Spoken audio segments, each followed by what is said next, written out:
Bulldog Unchained presents the one-on-one sessions. They will go one-on-one with the Great One.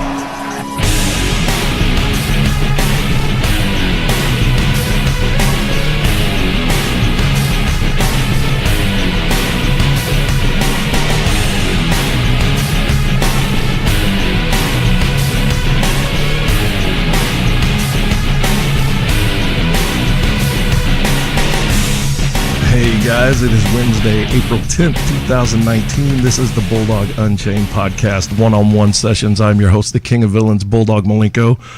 Joining me today is literally the number 4 drummer on my top 5 list of all time.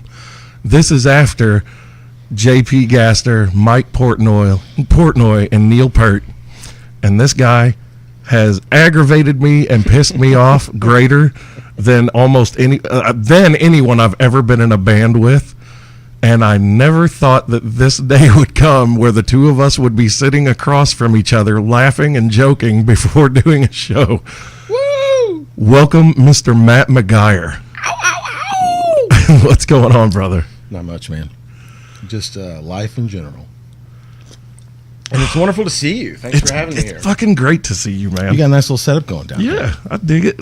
I'm in the process for multiple people. Oh yeah, I'm in the process of trying to upgrade it. Yeah. I'm trying to get this Focusrite 18i20, the actual I know the one you're talking interface that is USB. 8 ins. Yeah, buddy, you got it. And I can isolate them in a program, whereas going out of the mixer, this all condenses into one solid mix. So it's kind of, I have to adjust on the fly. No all the control. time. Yeah, man. No control. Fuck. The 18i20 is a wonderful piece of hardware because I use the living shit out of it. So. Oh, you've got one? Yeah, that's what I run. Oh, that beautiful Scarlett 18i20. Yeah, that's what I run most of my half of my drums into, and then I use the Octo Pre as this another 16 going into that. So I got or another 8, excuse me. So 2 8s for a total of 16. God damn. It's a great unit. They sound great. You know, you give them something that sounds and they're good, so versatile. Hell yeah. Scarlett, yo, what's up? Or excuse me, Focusrite, send us some shit.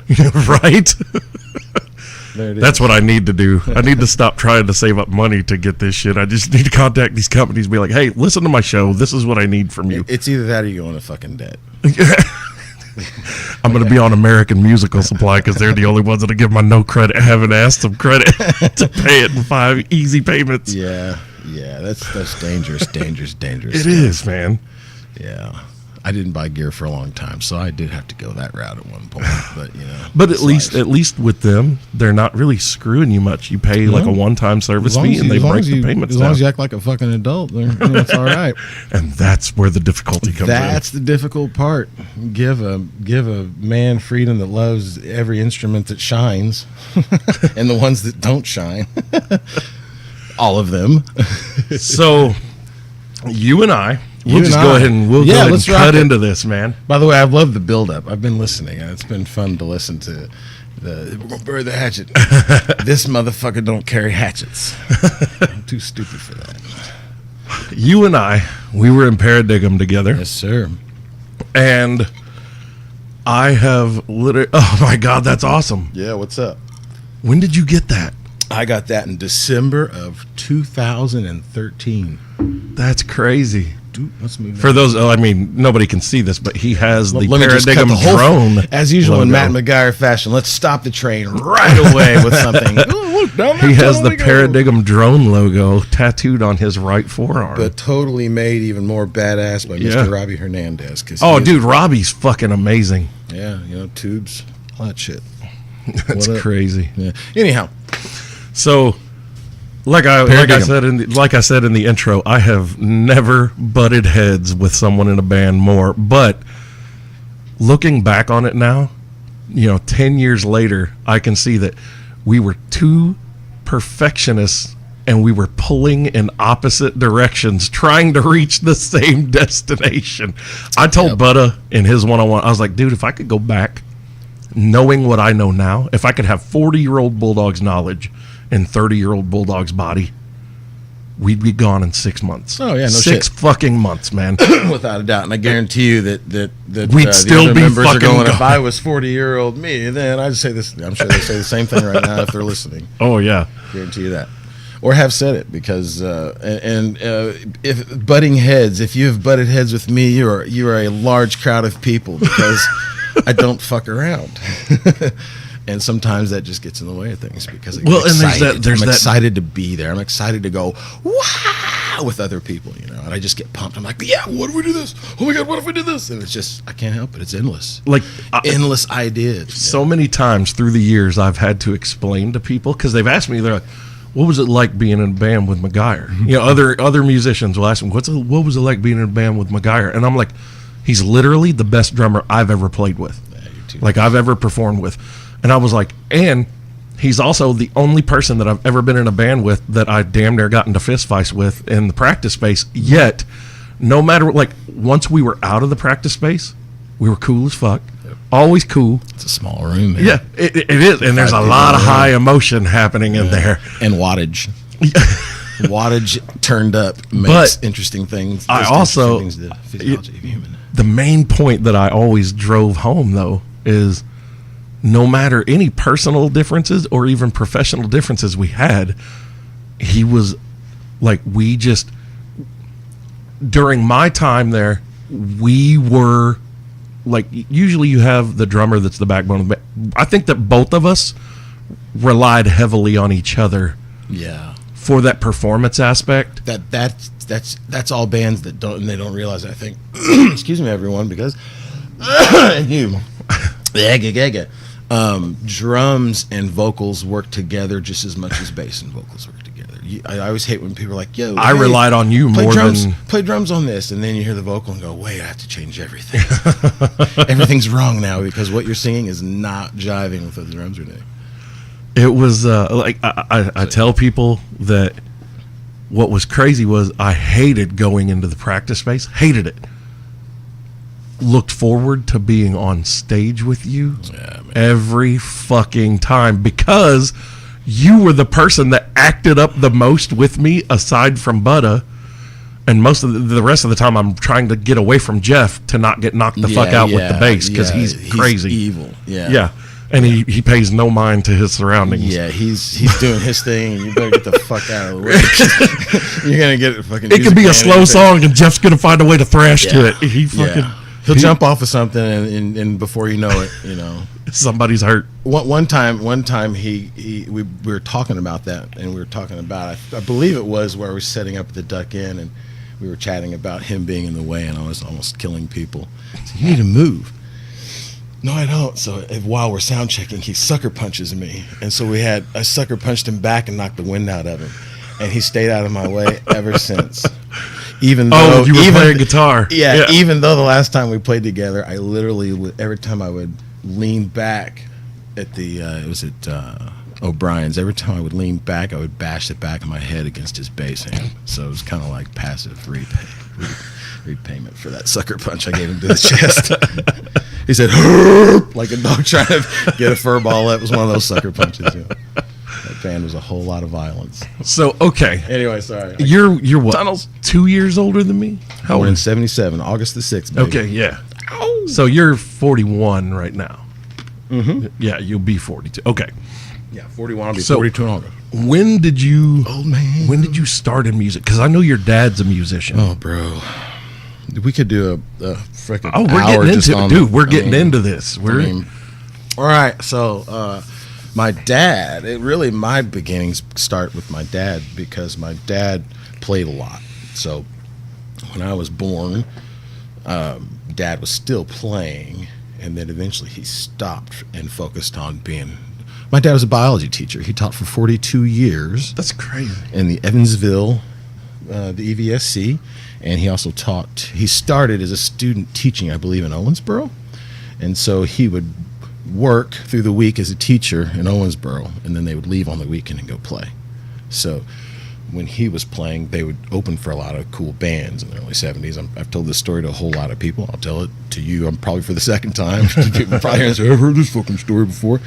But he did. He opened for all the cool people, man. He opened for 10 Years After. They went to Louisville and played the Market Square Arena or whatever it was over there with 10 Years After in like 71, I think. And they opened for Mott the Hoople and Vanilla Fudge, Johnny Winter, Edgar Winter, Johnny Winter, Santana, Holy Mountain. shit. Did I say Mott the Hoople? Yeah. Grand Funk. They opened for Grand Funk. Oh, Yeah, they opened for all the that's cool bands. killer. They had Sly. Here's a cool story people haven't heard. I got cool stories, man. Dad's band had possession of Sly and the Family Stone's touring equipment for like a week or two. It was in their van. They had a big old van that they would use, this huge van for hauling their shit, because they had a Sun endorsement, so they always had big cabs, heads, the whole thing. Nothing super crazy, you know. I think they gave them like one setup. Here you go. And they were slated to play here, and they had to cancel for some odd reason, not sure.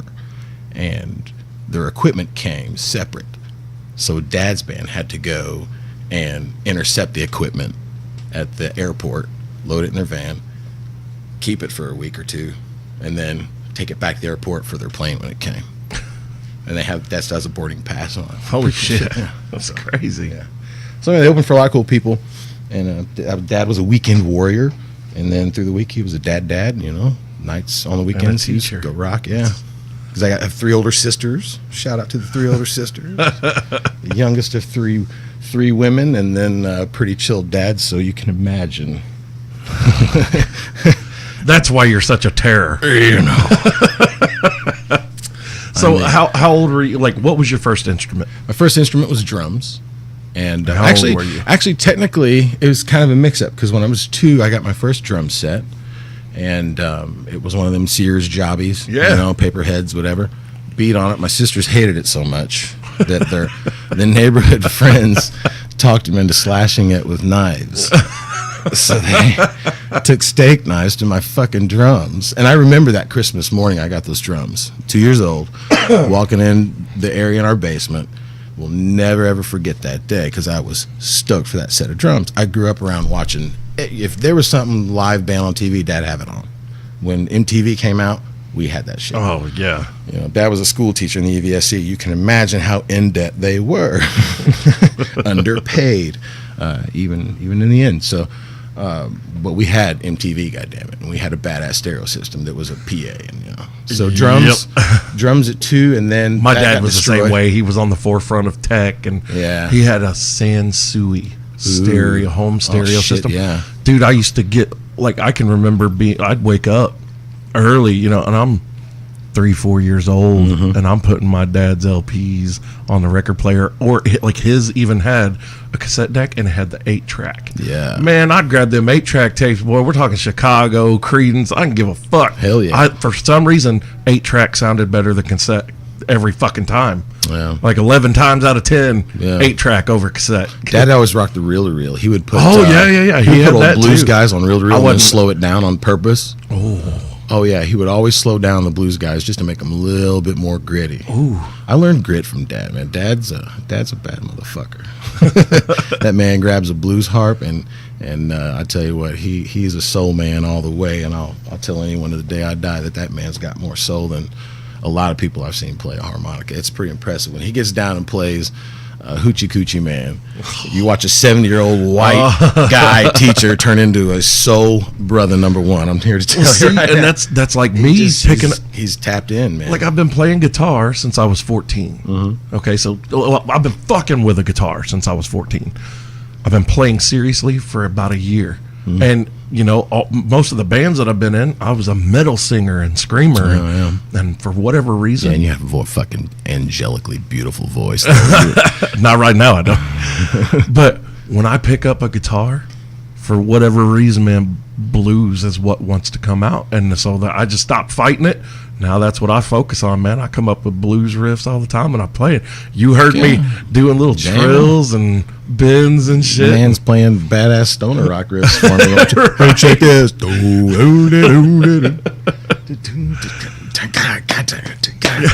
Yeah, man.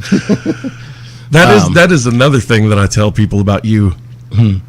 Not only are you a great drummer, There, I mean, dude, Yeah, there are a lot of great If you want to drummers. see a fucking great drummer, I've been blessed that people have always been very kind to me about where I stand in the field of drumming, and they've been way nicer sometimes than deserving. And I always say, I can't ever accept any of the kind words, because there's people alive like Benny Greb.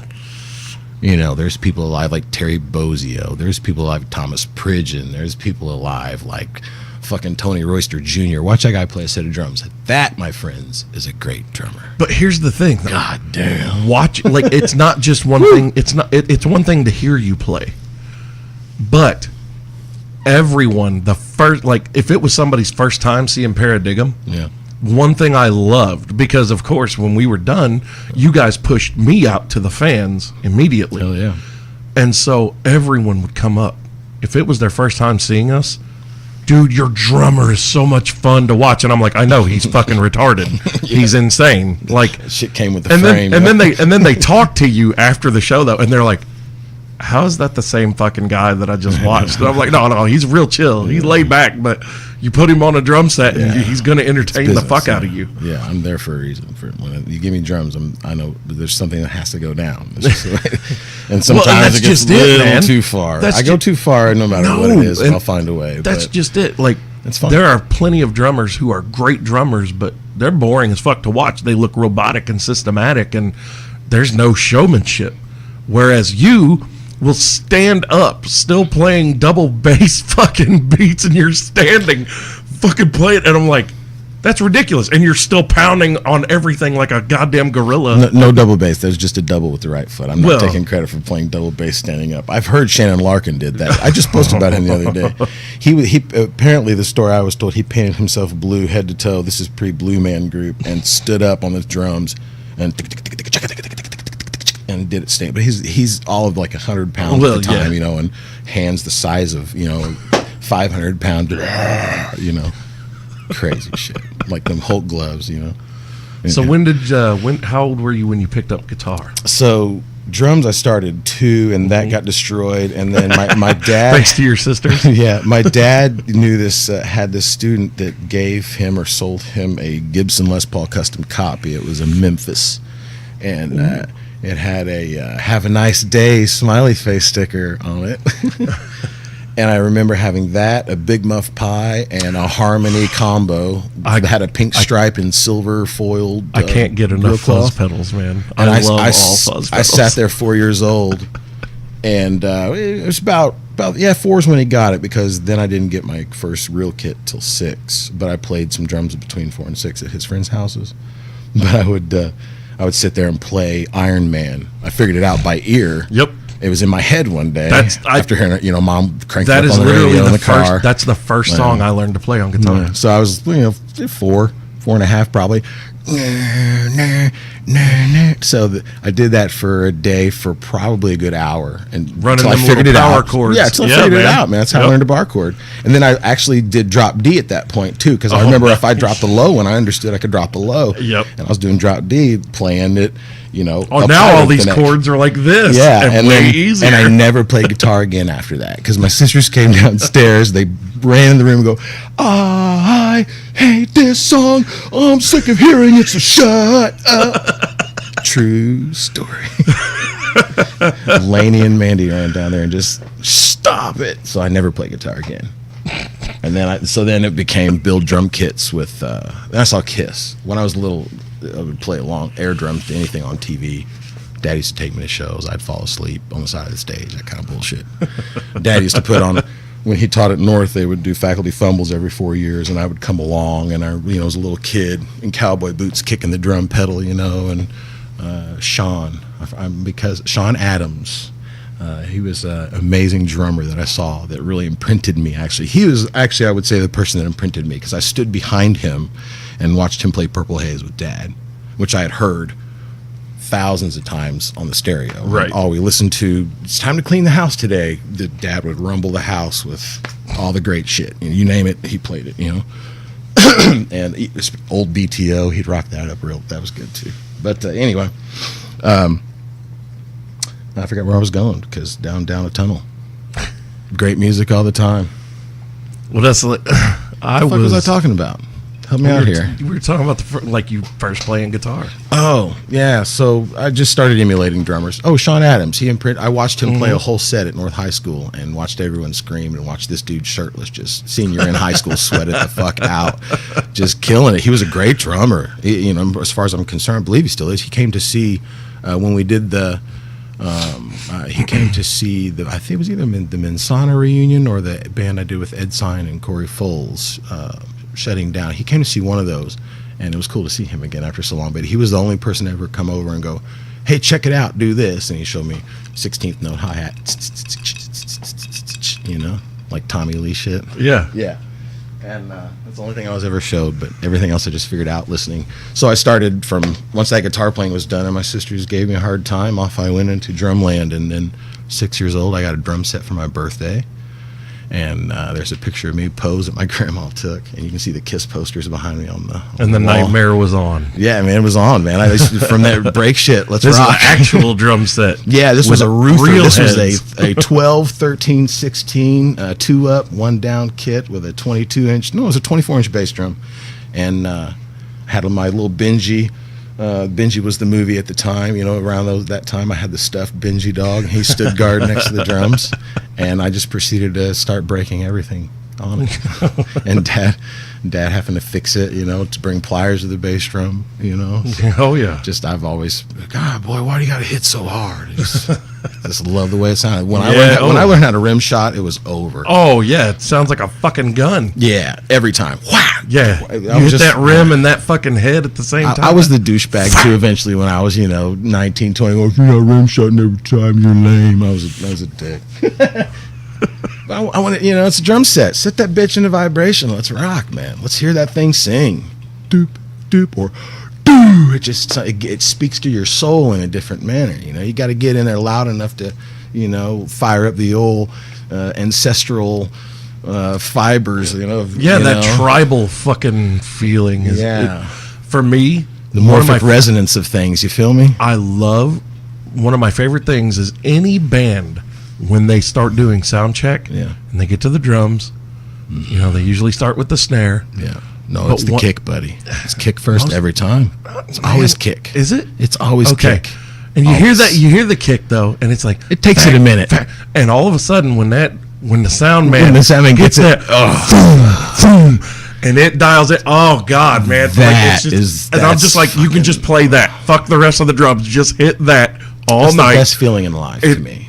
When it rumbles Love your concerts fucking for that, chest. yeah. It's my favorite fucking thing. Yeah. Like I don't know if you remember, but I loved when we would be on stage doing sound check, and I would stand directly the fuck in front of your drums and stare at you while you're doing sound check, and I would just wait to because I can feel it. That stage room, but as soon as the PA kicks in and they get that little bit of compression on that bass drum, Yeah, man. Oh yeah. Oh yeah. That's the greatest. Yeah, there's no other sound that any band can make like that. And then when it comes through a monitor that's big enough to properly, like you got an 18 and maybe a mid range and a high That's end. why behind lead it. singers. Oh my God, that's why man. lead singers stand with love their it. foot propped on the monitors love because that bass drum's vibrating our balls and That's right. it feels amazing. It's vibrating mine too. I was talking to somebody. I was talking to my drummer, and we were talking about making music and where like some of it comes. You know how from. weird that is to hear you say? What's that? I was talking to my drummer. Well, the only reason I'm saying that is because I got an awesome drummer. There was no way in hell I Now, was ever going to sing. which band is this? This is the band I'm working on where I'm singing and playing guitar in. I'm one of the singers With in who? the band. Alex Wallwork from Thunder Dreamer. Okay. He's playing bass and he also is singing and we're doing some of his tunes, which is really awesome. And then combining things, it's fantastic. It's so much fun. And then Brian St. Pierre on drums. Oh, really? Yeah. Brian was in a band called Hum who had some rad ass music, and he happened to live here, and we crossed paths at one time, and I always said I wouldn't do it if it was the right drummer, and he's the right drummer to jam with. So if I'm going to jam with somebody, I would love to jam with that guy because he beats the living shit out of the drums, and it feels so good. You just don't have to think about it. It just happens. You stand in front of that guy when he's playing, you sing, you play guitar, and Alex does his thing, and it's literally just an effortless flow. It's like someone just turned on a faucet and water's flowing. Shit just happens, and everyone just does their thing. And I'll make a note in a chord and accentuate it and give it a little delay, and Alex will hear it and harmonize it and hit his reverb and delay and spin it off in the distance while he comes back to the. It's magical. Those two, it's magical. That's a later thing. We got to go back to the childhood bullshit. We're jumping ahead of the game here. Hey man, that's what my show I like is. my guys, dude. man. I love my guys. We have this is fun. We start with a topic, and we go 5 miles away from it, and then it's me, we and it's you, and that's part of the. We said we're gonna get parroting him out of the way, so we butted heads because we're kind of the same person. We both come in the room going, because I don't know how to be any other way. I've learned to be quieter. I've been working on that the last, centering myself and all that shit. But which is truth to that. But aside from that, naturally, we're the guys that are gonna butt heads because we're like, we come in ferocious. Yeah, everyone else in the band is just like, okay, just let them duke it out. We'll see where the dust settles. Exactly. Well, you were new to it, and you're like, you were new to it and passionate. And when you're new to something, and I don't mean new to music, I mean new to bands that are established. Right, that situation. We've been playing. We've now we didn't really. I can't say we had a name for ourselves. We didn't really have a name for it. People came to see us because they were really sweet to us, But that was one of my favorite stories to tell. What's that? On the Butta interview. Which one? Was when you told me what our first show was going to be, and I laughed, and I was like, and I said, dude, I did say, I appreciate your enthusiasm. Yeah, you were like, I appreciate your enthusiasm. That's great, man. And I said, you're making me happy. You don't understand. There are going to be people outside pissed off because they could not get in. We got there 2 hours before the show, and we couldn't get in. Yeah. We had to go around the back door. Yeah, we couldn't hardly get the gear in the door we're supposed to go in. No. and we walked in, and I looked at you, and I was just like, oh, nobody's going to show up. And you were like, all right, yep. Man, I used to care if people showed up. I don't care if people show up anymore. Right?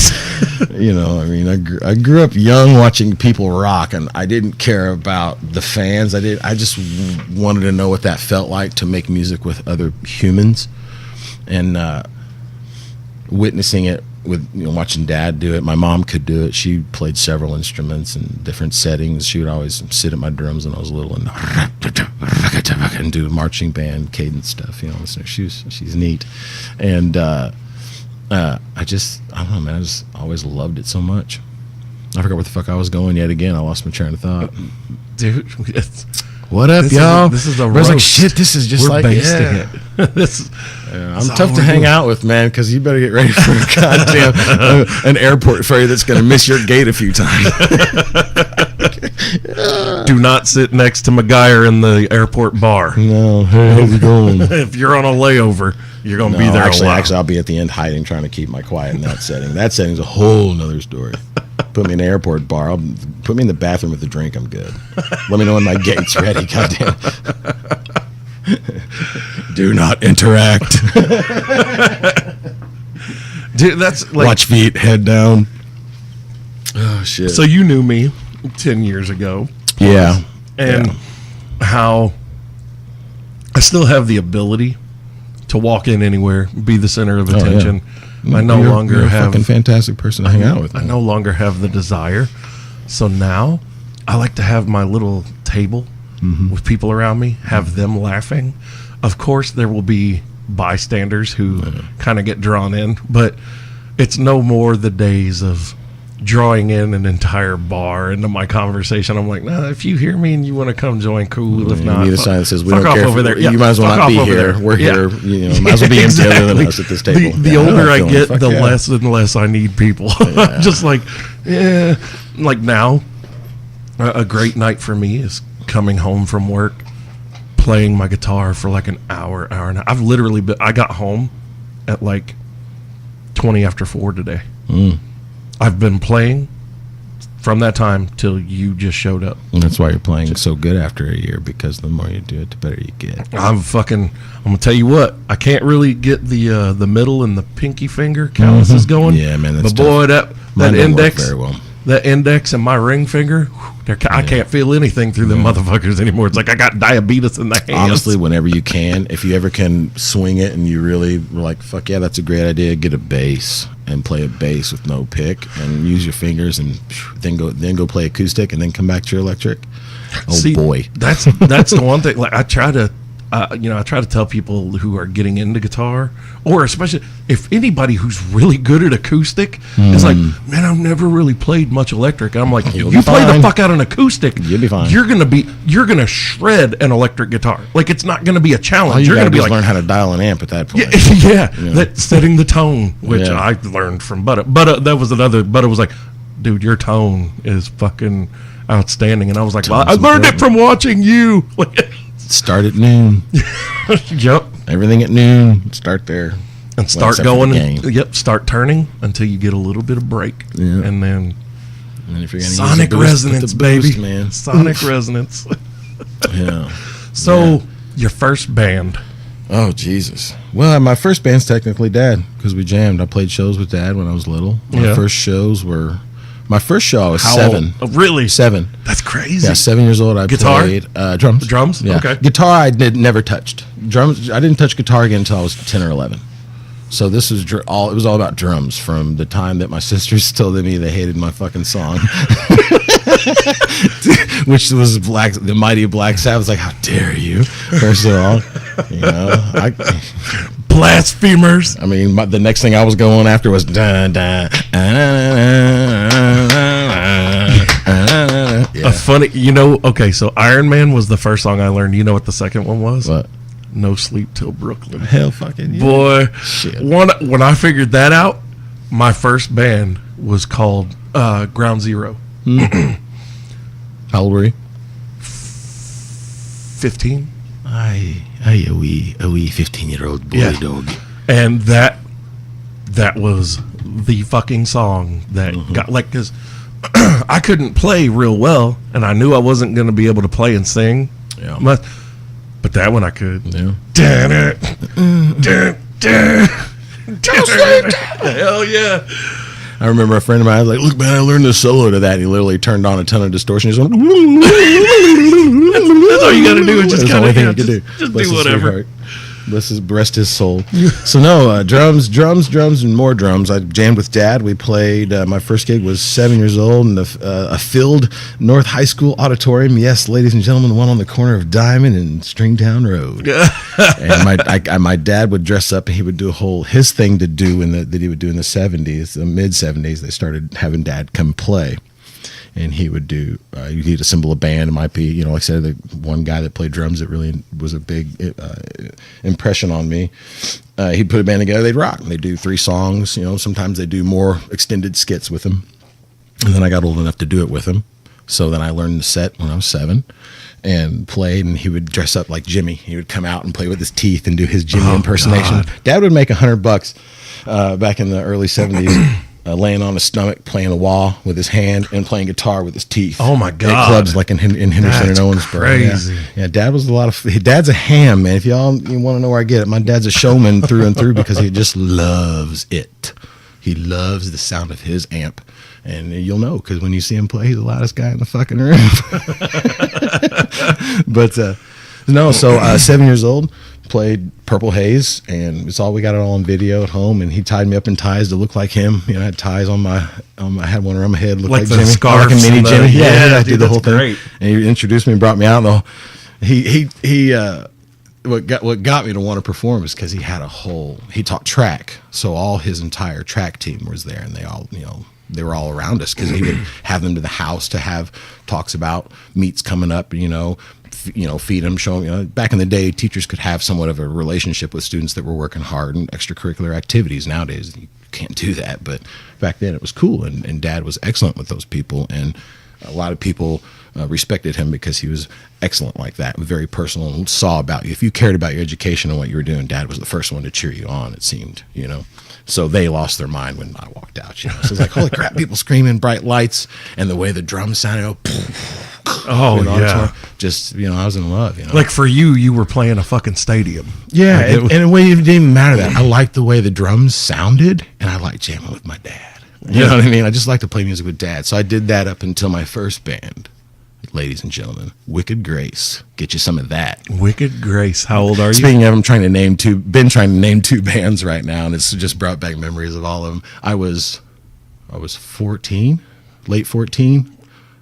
Just gotten a I wasn't going to play in a band because I played the same drum kit that was held together with duct tape, cracked cymbals and signed by the Bullet Boys, motherfucker. Oh shit! Fuck yeah. Red Hot Bullet Boys. Dude, I love the Bullet Boys when I was a kid. I liked the hair metal because of all the drum sounds. I sang the songs like an idiot. The drums, man. Have you watched Bullet Boys? Have you watched the Dirt documentary? Yeah, I have. I've watched that motherfucker 6 times now. I still haven't finished because I fell asleep on the wife. Me and my wife were cuddled up. Watched it. I passed out. I can't stop watching it. It's because for me, so I'm 4 years old. Yeah. And I love music. Like I've been a singer since I could talk. Yep. And I'm always singing, trying to figure out the words. And then all of a sudden, this band comes out of nowhere with a sound. What song was it? That I ain't heard. What song was it? Fuck. Come on, give it to me. What song was it? The fucking Livewire. Yeah. I was Goddamn right. I was like, what? So you were 4, well, you were born 79? 79, yeah. 79, I was like, 4, what 83. is this? Okay, yeah. I remember that too. Yeah. And we were experiencing it at the same time. Because MTV had just come out We all like were, a year or two earlier. Yeah. And then all of a sudden, here's Motley Crue on the blood TV. in their mouth. Like Gene Simmons, but actually fucking dangerous. Mick Mars was actually like... He looked like a murderer. Yeah, he might bite your fucking... He might really actually bite something off of you. Mick Mars still looks like a serial killer, and I love that motherfucker. And he would have only bit the flesh off of you only to make his rig sound that much more evil. I would think would be his goal. He had nothing to do with bloodthirst. He had made a deal. yeah. That amp was fueled by blood. God, absolutely. Jesus, man. And I was blown away. And this was of major detriment to my Christian cunt womb donor because, oh God, this child is of the devil. Oh no. I didn't give a fuck about any of that. This music, those fucking guitars, just Mick Mars' guitar, the tone and the scream of his distortion. I tell you, the thing about them, and I was talking to Becca about this. We talk about music a lot. That's a big conversation because that's what I talk about, of course. So I'm always asking her opinion about things. And we got on the subject of Motley Crue and we're talking about Livewire. And the thing about them that was different from my perspective, I know a lot of people who are older than me and probably got it in a different way. But for me, it's the same riff over and over with the bass adding the minor fill to the progression, actually bringing the progression to the table. That formula in that context played that way. They were the first time you saw or heard that kind of heavy melodic thing. For me personally, that song was, and they had a lot of, listen to their songs, a lot of them have that formula. That was their formula, Yeah, the other fucking thing, great. The other Nicky's thing, formula. I had never heard vocals that went with a guitar like that. Yeah, it was crazy, and it's crazy that Nicky wrote all that. It still blows my fucking mind that dude wrote. He had all that, like him and Paul Stanley. They had all that on. They had everything planned. They knew what they wanted to do. It's the difference of what are you willing to do to get there? Because those guys are willing to do anything it took to get where they were going, and it showed. And they attracted the people that would help them get there. I listened to the Paul Stanley audiobook while driving. And man, what a good fucking book, man. Really good book. Yeah, it's fantastic. I might have to check that. It's fantastic. I'm not really a Kiss I'm not fan, either, but I am. I'm a Gene Simmons fan. I loved Kiss when I was little. I love his when I was 3. business acumen. I saw him on TV, and that's what got Dad to want to get me a drum set because I was air drumming to Kiss because it was simple. Now, was this makeup or post makeup? Makeup. This is makeup. Yeah, because I remember they had that little run with no makeup. Yeah. And see, Creatures of the Night. When the video premiered for "I Love It Loud," Creatures of the Night, we sat around and watched that as a family. So when the kid's sitting there with his family and his eyes turned, I was like, "Shit, we were the family that all our eyes turned. We were into it." Dad took me to see them on the Lick It Up tour, and I stomped my socks straight into my shoes, screaming and yelling. 6 years old, 5.5 or so, screaming along. I was in love, man. See, the other thing that really changed. I was in love, man. The thing that really changed for me, music. So Motley Crue comes out in '83. Oh, hang on. Four. With my headphone here. Oh, there we go. Got it. Back. I accidentally pulled on the input there. Sorry. Then, so you grew up on Jimmy. Yeah, like your dad. Your dad was. I did not get my first exposure to Jimmy until I was 7. Okay? Mm-hmm. Yeah, 7 years old was the first time I ever heard. Oh my God. And I could not, my tiny 7-year-old brain could not process what I was hearing. I had never heard anything. Is our experience. Yeah. That song, man. Well, the then way that guitar sounded with the piano. Bang, bang, bang. The second song that I heard after Voodoo Child, the second song that I heard was Machine Gun. Mm-hmm. Fuck. How in the hell was he doing? I thought it was drums. And then later on I was like, he did that with the guitar? Yeah. How did he make that sound with the guitar? I'm like, what?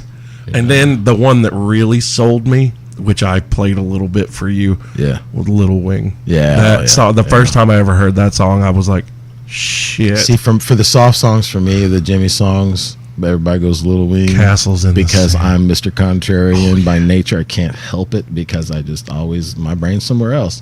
1983, A Merman I Should Turn to Be. That is the motherfucking jam. Put that on headphones, crank it up, or put actually. Well, because he uses that. That is a song that is also heavily on that rotary vibe. There's so all sorts you get of it shit in there. That's when he was making seagull sounds with the headphones and the drum breaks on that, because it's actually 2 songs stuck together, and Mitch Mitchell's drum breaks on that.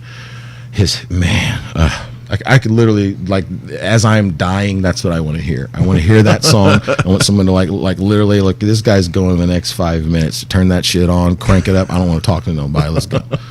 If you can lay on your back between your massive home stereo speakers and put them on each side of your head and turn that song on, you don't need any sort of anything, because that song will raise you off the ground and give you an out-of-body experience, man. It's an intense tune. It really is. I've always loved that song. My ski vibrates the table, y'all. So I'm going out in front over here. Set it wherever. It don't matter. Yeah, look, I hit the damn table all the time. Yeah, I let go of Kiss when I was Nubsy young. headbutts on that fucking microphone all the time. That's what you hear. That shit. Nubsy's like, pink. Y'all crack me up, man. I've had some great laughs. Like, almost gonna fall asleep. It was like, I'm gonna listen to some Bulldog shit. I'll turn it on. And that's how you stay up, man, dude. Saved my life a couple mornings. I'm not, dude. I mean, this morning I was on the road. My wheels rolled out of the gate at 2:45 this morning. I rolled out of the gate. Yeah, I saw you posted something about going through Louisville. Yeah, in and out before everybody was awake. All the way into Louisville, Prospect, Kentucky, for a fucking door frame, and then all the way back out. They pay me sometimes to drive hundreds of miles for a box, and it's like, yeah, you know, that's in most people's eyes, like, that's fucking pretty sweet. No, it's not. I'm not doing anything. Get me the hell out of there, you know. Yeah, today I had to drive to Terre Haute and back to do an engine swap. I've got that coming probably on Monday. Do Robinson, go real Illinois. I haven't driven to Terre Haute in probably 8 or 9 years. It's chill. It's chill now that 69's open. It's just hang out and roll. I still went up because I still took 41, and I was just like, I forgot how long of a goddamn drive. It's farther away to Terre Haute than it is Louisville, and I was like, I forgot this. Yeah. Like, it was literally like a 5-hour round just trip. Run 65 all the way up that motherfucker. They ain't gonna pull you over. Yeah, that's what I did. I just put it on cruise, and I was listening to some Joe Rogan with Michael Yo. Yeah, I haven't listened to that one yet. I just listened to the Dr. Phil one, actually. I had to go. How fucking outstanding was that? What a nice guy he seems he's like. Fucking great. I was like, wow. I always thought Dr. Phil was a douche. Yeah, and me too. But that's our natural inclination, because he knows what he's talking about. So naturally, you're gonna not like him.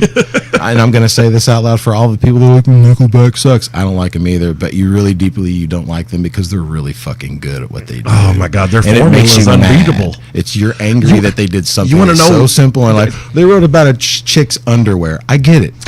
They built another band and I don't based on their formula. I believe Prince, not them. But you know what? Their tones are solid. They are good at what they do. But also, just mad. Hold on, they built another band on their formula, and they are successful too. You know, what, Theory of a Dead Man, right? Didn't they put them together? I don't keep up. I'm pretty sure. Really? They had something. They had a hand in that. I'm pretty sure Chad Kroeger put all of them together. If you have any doubts about Chad Kroeger, I say, which changed it for me because I too can be an asshole. Go listen to listen to Devin Townsend talk about meeting Chad Kroger. That'll change your fucking mind about a lot of things. Devin Townsend. And we all need our mind changed on a regular basis because we're all trying to grow as people. So listen to people that you don't like talk about subjects you think you know something about, and you go, oh, wow, I don't know shit. Yeah, no shit. I say that loosely with humor, but yeah, man. Where the fuck what are we going to talk about now? Fuck, dude. Oh, yeah, back to the first band. I want to talk about my first band, Wicked Grace, that never played out. Never played out. Me, Gabe Phillips, Kenny Pennington, Mike Fisher. I don't know any of those guys. Well, you don't.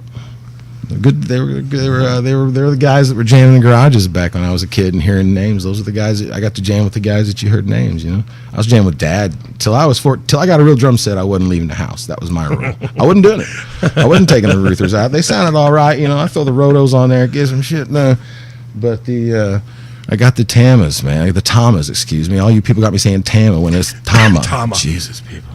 Tama, just like Hyundai. It's Hyundai. I just wanted to say that. Hyundai.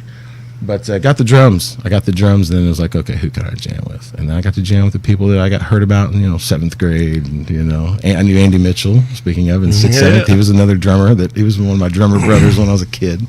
Because he was, not a lot of people were, playing music. I was alone in the crowd. I didn't hang out with. But see, at least you were in a city. Well, everybody thought it was cool, but I was in a town of 10,000 people, and the pickings were slim, son. The pickings were real. I just want to stay home and jam with Dad. Honestly, I was happy jamming with Dad. We rocked out. There was one great drummer in my town. His name was Terrence Mayhew. Yeah, and he. Been a lot of good drummers in Evansville. Yeah, exactly. Evansville's a hotbed of great musicians that all deserve awesome shit. It really is, and it's so weird that we cannot establish. It's always been that way. Let me share with other people another good insight. Thing. Dad, I talk with Dad about this stuff a lot. I'm sorry, Dad. Hey, man, Dad's my number one influence. He's my fucking spirit guide, man. He's with the affliction of always hearing melody. Like you walk everywhere you go, it's rhythm and melody. That's all I hear. And but he said that Evansville has always been fickle with original music. It's always been that way. Cover bands, no one wants to believe that amazing things can come from the cornfields. Man, amazing things come from there, especially. Because the big cities, the only reason that the big things happen in the cities is because people leave the cornfields to go to the big cities. Like, stick solid, build something. Well, we've all we're all growing as people as age progresses and as the world progresses, and you learn to become nicer about things. You learn to be less like I really, if I see people go and be who I used to be, two people enjoying a conversation about music. Yeah, well, that sucks. Yeah, well, nobody fucking asked you, man. Yeah. Like, you're not helping this conversation. Just go away. I was the rub the shit on everything guy. I've been that guy. It's life frustration. It's if you can forgive those people and still give them love anyway because they're just going through something, Yep. You take it easy on those people. They're figuring it out, I'm figuring this shit out. We're all trying to figure it out. Exactly. I'm 40 years old and I'm still figuring it out. Exactly. And I'm never going to get it figured out. Yeah. By the time I figure it out, I figure I'll have about 3 days left to do something with it. We do a lot as humans. We do a lot of disposable comparing with music that I'm really trying to rid myself of and stop. Like, so-and-so against so-and-so. Look, man, you're talking about something that doesn't matter. Like, you're treating something that people pour their... You're comparing apples and pizza. I love both of them. They taste different. They serve different purposes in my life. Because music's an auditory thing. It's not a concrete thing. It's almost like you forget that there's people's lives attached to it. Not that it matters because it's the end consumer's experience, but you can't then go... If you're going to be the end consumer, don't talk about what's been a better thing than what other better thing. Like, well, that band kicks that band's ass. Well, I mean... Why? What's the point of all that? I'm still there. It is. Input's getting jacky again. Technical difficulties. I don't know. Sorry, I'm blabbing. It's all good. I'm blabbing. Yeah, just comparative shit. Let's stop comparing. Let's just fucking jam. It's just a fucking jam, bro. That was your Well, and problem. it's You like- wouldn't shut the fuck up and rock. Yeah, I couldn't get out of my I own know, fucking way, man. I if- couldn't if get out of my own everybody's fucking listening, way. we can be men and we can say that, and we know exactly what went down. Yes. That's why I don't hold no hatchets, man. It's Right. We're different people, you know. You can have creative differences and everything, and it's just the way it goes. Like someone asked me, I was tired, man. I was just tired Yep. of having to push a 60-ton cart of shit up a hill that just wouldn't stop growing, you know. And it's, you know, I wasn't alone there. There's a lot of people who were, you know, we were all pretty just kind of tired of it. in yeah, general, you know. guys were burnt out by Yeah, the we time were I burnt came out. in. Yeah. And Yeah, I'm then all once- fresh and ready to yeah, go. Yeah, well, we'd be in there. What got me, honestly, the nail in the coffin, we'd be jamming, we'd be rocking the fuck out. We got a great riff going. We'd go to a second riff, door would fly open. That fucking sucks.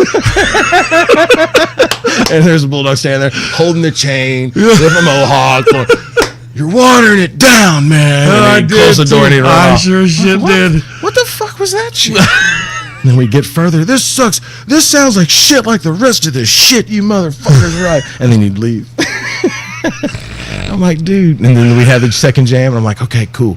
Sing something. And he wouldn't sing nothing. He'd be like, I still don't like it. I'm like, fuck, we can't win with this guy, man. So, you know. Well, but we were watering riffs down, too, though. You were actually right.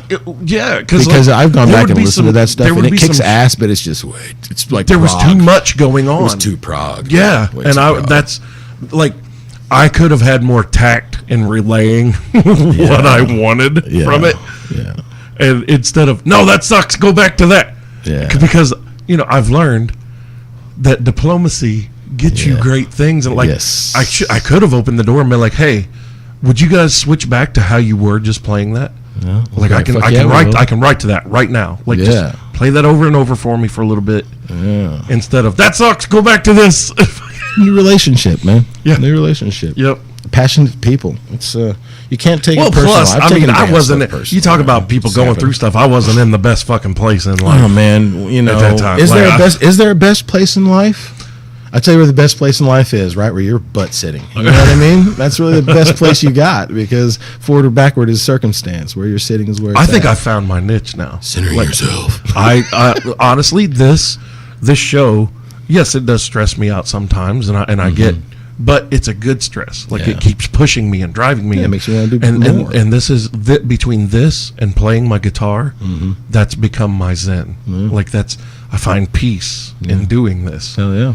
And I've as been- you should. I play drums every day still. I'm 41.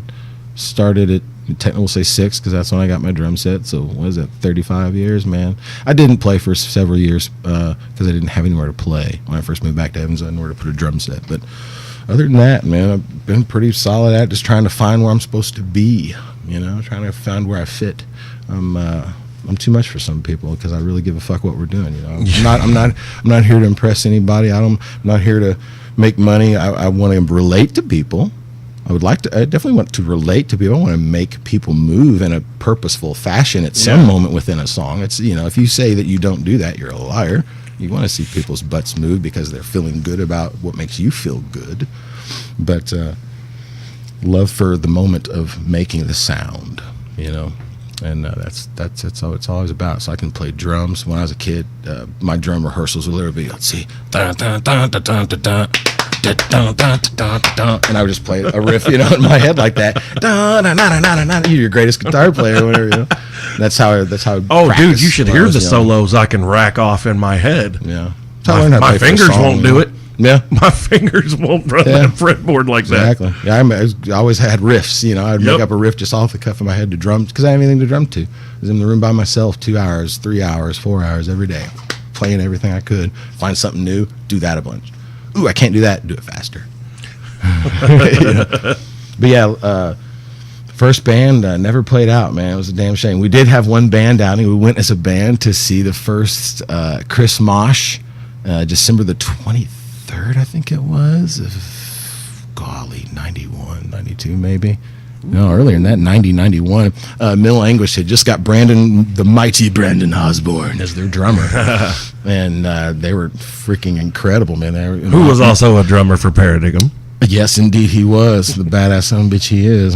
And he always has been. That's who I auditioned He's always been. That dude, under. I've known Brandon Osborne since I was a young lad. And when I was learning who was who, because I was under, Dad's shelterous arm of rock and roll, Like when I'm old enough to go find out who's who, and it's like, oh, you got to meet Brandon Osborne. Who's that guy? Wait till you see him play drums. I watched that guy play Dude, drums. he beats like a gorilla too. Honestly, and I will say till my dying day too that guy is one of the biggest influences on me too, because I'm a young dude and I see this cat that looks like the guys on TV because he's a slender guy, long hair, beats the fuck Oh, yeah. out of drums, playing a 9-piece tama with 4 rack toms, 2 floors, and just like thunder coming down a freaking road when that guy played the drums. When I man. came to audition for blew you my guys, fucking mind. when I came to audition for you guys, and Osborne was playing the drums, Oh, Jesus. I could not hear the guitars. Yeah. I could not hear the bass. You heard that I could fucking not bell hear and that myself. snare, didn't you? It was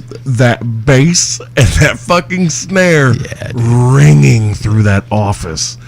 Oh my God. Yep, that guy's an evil left hand. He was an attack. Like he was an assassin, dude. Yeah. Brandon Osborne's a fucking murderer. Yeah, he's a straight ninja. He is. Dude is samurai. He's samurai. He is indeed. He and knew- He has always fucking been. He's got many styles, Except that when he can played play. country, but hey, man, everybody's got to make He's some got. money. I was just saying. He was playing electronic hits and having a good fucking time. He's But got aside many from that, styles he killing. can play, but he only knows how to play one way. Well, he was singing beautifully while I was playing those electronic. That guy's got a beautiful voice too. Does he? He's got a great voice. I've never heard He him should be sing. the front man in a band. We've always joked about me being a He's drummer. got the him being look. frontman. Well, he's got the voice. That guy can sing anything. Wow. Yeah, you ought to hear him do Mike Patton. What? Yeah, he can imitate Mike Patton, and it's freaky. You get that that whole Mike Patton guttural whip of the throat. Yeah, he can nail that dude's voice, man. All right, enough sucking that guy's ball. Fuck you, I haven't seen him in Osborne. a while. I miss you. Dude, He's I not haven't gonna seen listen to him this. for- No. It's okay. You never know. You never know. He might. It shows up on his radar, and he's like, "What the fuck I are gotta these listen to assholes fucking talking assholes. about?" What they got to talk about? That's good shit, man. But yeah, man, Dad trained me as a kid. I did a lot of little shows, got out, played in a band, didn't play out, and then I met the Curly Pervs. Actually, let me rewind that. I met John Gower and Keith Phillips. I jammed with those guys. We had John a badass band called fucking- Vivid Zealot, and you can see it on YouTube, bitches. John fucking Gower, man, that guy. You want to talk about somebody who can just run a guitar like a freight train and has showmanship. To I haven't seen him in so long. just- He is in Spain. just him doing an acoustic show. He is tries to call me, but I don't entertaining. answer. I never answer. He's called me so many times, God damn and I it! don't answer. Why? Because he's not here. He's over there. How long's he been in Spain? I mean, people. What's he doing? Learning flamenco guitar? You're ever connected to the people you share bacteria with? We're sharing bacteria right now, So, but no, I don't answer. He's so far away. There's so much to say.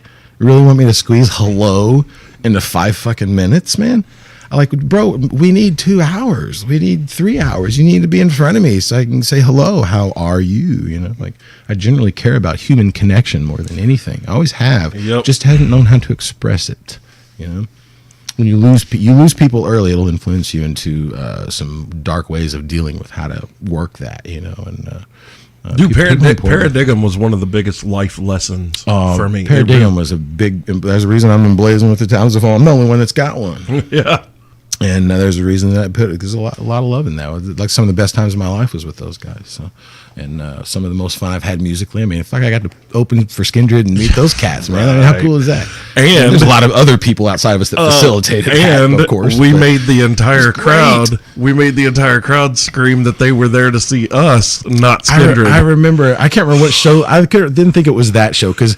That was me. That was my 3rd show with you. I'm hyping all the bands up. If it was that show, Skindred certainly came out and fucking reminded Oh, they kicked our everybody. asses. I was drunk like a fangirl, Benji- jumping up and down, screaming, dude. Benji comes up great. Benji comes up directly to me when we get off stage. Yeah. And I was just like, oh shit. Excuse me. And he goes, hey mate, you're fucking awesome. You're brilliant. But what's this shit about everybody's here to see Paradigm? And I was like, they weren't supposed to say that. They were supposed to say they were here to see Skindred. He slaps me in the chest and he's like, I'm pulling your dick, man. He's like, we're fucking Skindred. He's He a was sweet like, guy. we're here tonight. We're in another city tomorrow. He goes, did you have fun? And I was like, this is this was one of the best nights of my life. And he then goes, those dudes schooled. that's all that fucking matters. And then he goes, how long you been doing this? I was like, this is my third show with them. He goes, are you fucking with me? I was like, no. And he goes, you're a natural, man. You're a natural. That's what's up with that. So, you know. I've always said that to people, even whenever we quote unquote hated each other's good. I always would tell people, yeah, he's could be a fucker, but that guy's naturally talented. On stage, got a man. good voice. I wasn't surprised. I tell people flat out, I'm like, Someone's like, did you hear you? He was going for American Idol. I'm like, as he should. He can sing. America's Got Talent. Was that the one? And I got called back and couldn't go. Yeah, Yeah. Bummer. I get it. It sucks. I Life took a life new gets in the job, way, man. took a new job that I'm not at, Somebody. and Yeah, you're right. Do something for a job that you don't have, man. Fuck. And people have said, well, if you did it once, you can do it again. And I'm like, I don't know that I could put myself through that day again. Mm-hmm. I literally stood in line for 9 hours. You want to know what the best part of it was? So, yeah, it was great when I went into the room because there's like 12 of us that go into the room together. Mm-hmm. When the producer lady calls me up to the X, she's sitting at this desk with a computer, and there's a cameraman next to her. She asked me, she was like, are you Bulldog? I was like, I am. She goes, all right. She goes, what are you going to sing? And I said, Solitude by Edwin McCain. And she just, her eyebrows raised, and she goes, really? Okay. And I sang the first verse and the chorus, but as soon as I started singing and I did that, Timmy was a good friend, yeah, was a brother of mine, her eyebrows just shot up and she smiled real big and just leaned back in her chair. And then she leans forward and starts typing like mad. Oh, wow. And I was like, I'm still singing and I'm watching her do this. I'm like, what the fuck is happening? And then I finish and, you know, I got a really loud projecting voice. Right. Yeah. Well, we're in this enclosed room and everybody in the room is cheering when I get done. But then I hear this roar in the hallway. Now, I had been in the hallway for 2 hours with all these people waiting for our turn to go in. And there were multiple rooms and multiple groups of people waiting to go. And I hear this roar from the hallway. And I was like, what's going on out there? And she goes, oh, honey, that's for you. Hell yeah. And I was like, and I didn't hear. Scream back. We didn't hear anybody outside of the rooms Right. while we were waiting. Yeah. And I was like, they can hear me? And she goes, I guarantee they can hear you in the next 3 rooms. And I was like, oh God. And she goes, oh no, that's terrific. And Vibrating walls. yeah. But the most fun that I had before we got sent to this hallway where all the rooms were, these big, like, because it's at a convention center in Indianapolis. Yeah. So, I mean, it's just a huge maze of shit. Yeah. But we're in this holding room, okay? And there's 2 cats in there that have that both have acoustic guitars. And there's like 3 of us dudes sitting around them. And we start doing acoustic Alice in Chains, Hell yeah. Stained, and we're all doing harmonies for each other and shit. Cool. And everyone in the room, there's got to be 500 people in this room, and everybody just shut the fuck up Enjoyed and the moment. watched the 5 of us. And one, like, there were 2 parents in there with their daughter, and the dad looked at the mom, and I felt so bad for this girl. She was like 15, 16. And the dad looked at the mom. He goes, we should just go home now. And I was like, oh my God, how can you say that in front of your kid? Like, that's so awful. At least give her a shot, man. Like, make her think that she can do that. Like, No shit. but he was like, we should go home now. And he was like, I don't know if those guys are together or even if they're not, but one of them is. One of them's the dude. Yeah, one of them is the dude. And it ain't you. We're out. I want ice cream. And exactly. I got sandwich. Been other there for 10 shit hours. to I want a do. sandwich, kid. Saturday Night Live's going to be on soon. Let's get home. But Tired of you and your singing. I already told you suck. when I got that phone call, I knew as soon as I saw a New York number, I was like, fuck. I literally stepped out of training from my job to answer the phone call. And I said, hello. And she goes, hey, this is blah, blah, blah from America's Got Talent. And I was like, yep. And she goes, do you know why I'm calling? And I was like, yeah, I got a pretty good idea. And she goes, you don't sound very excited. And I was like, no, not really. And she goes, no, don't tell me you're not coming. She was like, no, you have to be here. You have to be here. And I was like, I can't. I started a new job. And she was like, no, you're my guy. You're my guy. You have to be here. And that crushed my fucking soul to hear one of the producers say, What job was it? I don't even want to say. It was You don't have to if you don't want to. It was working for the state. But Oh, okay. I thought you were going to say something else. no, not some fucking dumb No, I wouldn't think you did for something stupid, obviously. shit You job. don't even work for the state no more? No. Damn. Should have told him to eat a dick right then. Just like, fuck it. Throw caution I to the should wind. have. Jump off Man. a cliff. I was only at that job for 8 months. Be irresponsible. I should have, man. Like, of course, hindsight's 20/20, but looking back on it, I should have rolled the dice and just dealt with. Hindsight's not 20/20. Hindsight's a dickhead that lives next door to Murphy and his laws. Oh God, Their neighbors. No Those are the shit. old grumpy men that You forge know, those lips over you. the worst thing is I got to come back and dig myself out of a hole. Okay, fuck. Yeah. But what if I'm only on TV one fucking time, and they don't even put me through? Okay, because this would have been the main audition, main See, stage now audition. you're playing in what ifs. But no. Fuck what ifs. But what if they don't put me through, but the right person hears and sees me and says, Yeah. I'm so glad he didn't get picked because now I'm going to go snatch him up. I tell you what, too. My wife loves that show. Whichever one we're watching. Which one's Katy Perry and Lionel Richie's on right now? Is that American Idol. That's American Idol. Okay, man, they got some really good singers on there right now. I don't usually pay attention to that, but every once in a while I'll drop in and check out, see, in the finals who's on stage, and man, they've actually got quite some talented people this year. Like they're gonna have a tough time picking some. There's a lot of mojo and some. Have you noticed, folks? Man, I dig it. Now Like mojo. you've got more and more coming out of the woodwork that can sing and play an instrument, play. and they write their own songs, Exactly. and they're showing up to American Idol And they playing sound originals, and they're killing. The dude with the hat, the one she calls homie. I don't know his name because I just watched it last night for the first time. Sure. Man, that guy's voice and his guitar playing to complement what he's doing. He's a brilliant guy. It seems like I just like Did you someone's see just the gonna girl- grab that guy. I think. Did you for see the hell of it. girl who came in and sat down at that baby grand piano and started singing, and all three of them got up from their chairs and just went over to the piano? I and, didn't. No, I missed that. Oh my! She was an angel. I'm all over the place. I'm in and out. I sit down. I don't watch the show. I catch the clips Yeah, on Facebook and shit, and I was just like, Actually, I fall asleep. I'm lying. I fall asleep. "We're That's old right. now, man." No, I just get up so fucking early, man. I get up so early in the morning that my 7 Yeah, if you're o'clock is leaving at 2 midnight. a.m., god damn, that's crazy. Yeah, like tomorrow morning, I got to drive down to Murray and unload big stacks of doors, and have to be there at 6:30. So that leaves here at 4 o'clock in the morning. God damn. And I got to fuel on the way. That's another 10 minutes. So back it up to 3:50. Half an hour to get to work. Get in the truck. That's 3:20. Might as well get up at 2:55 this morning. So yeah, let's roll. God damn.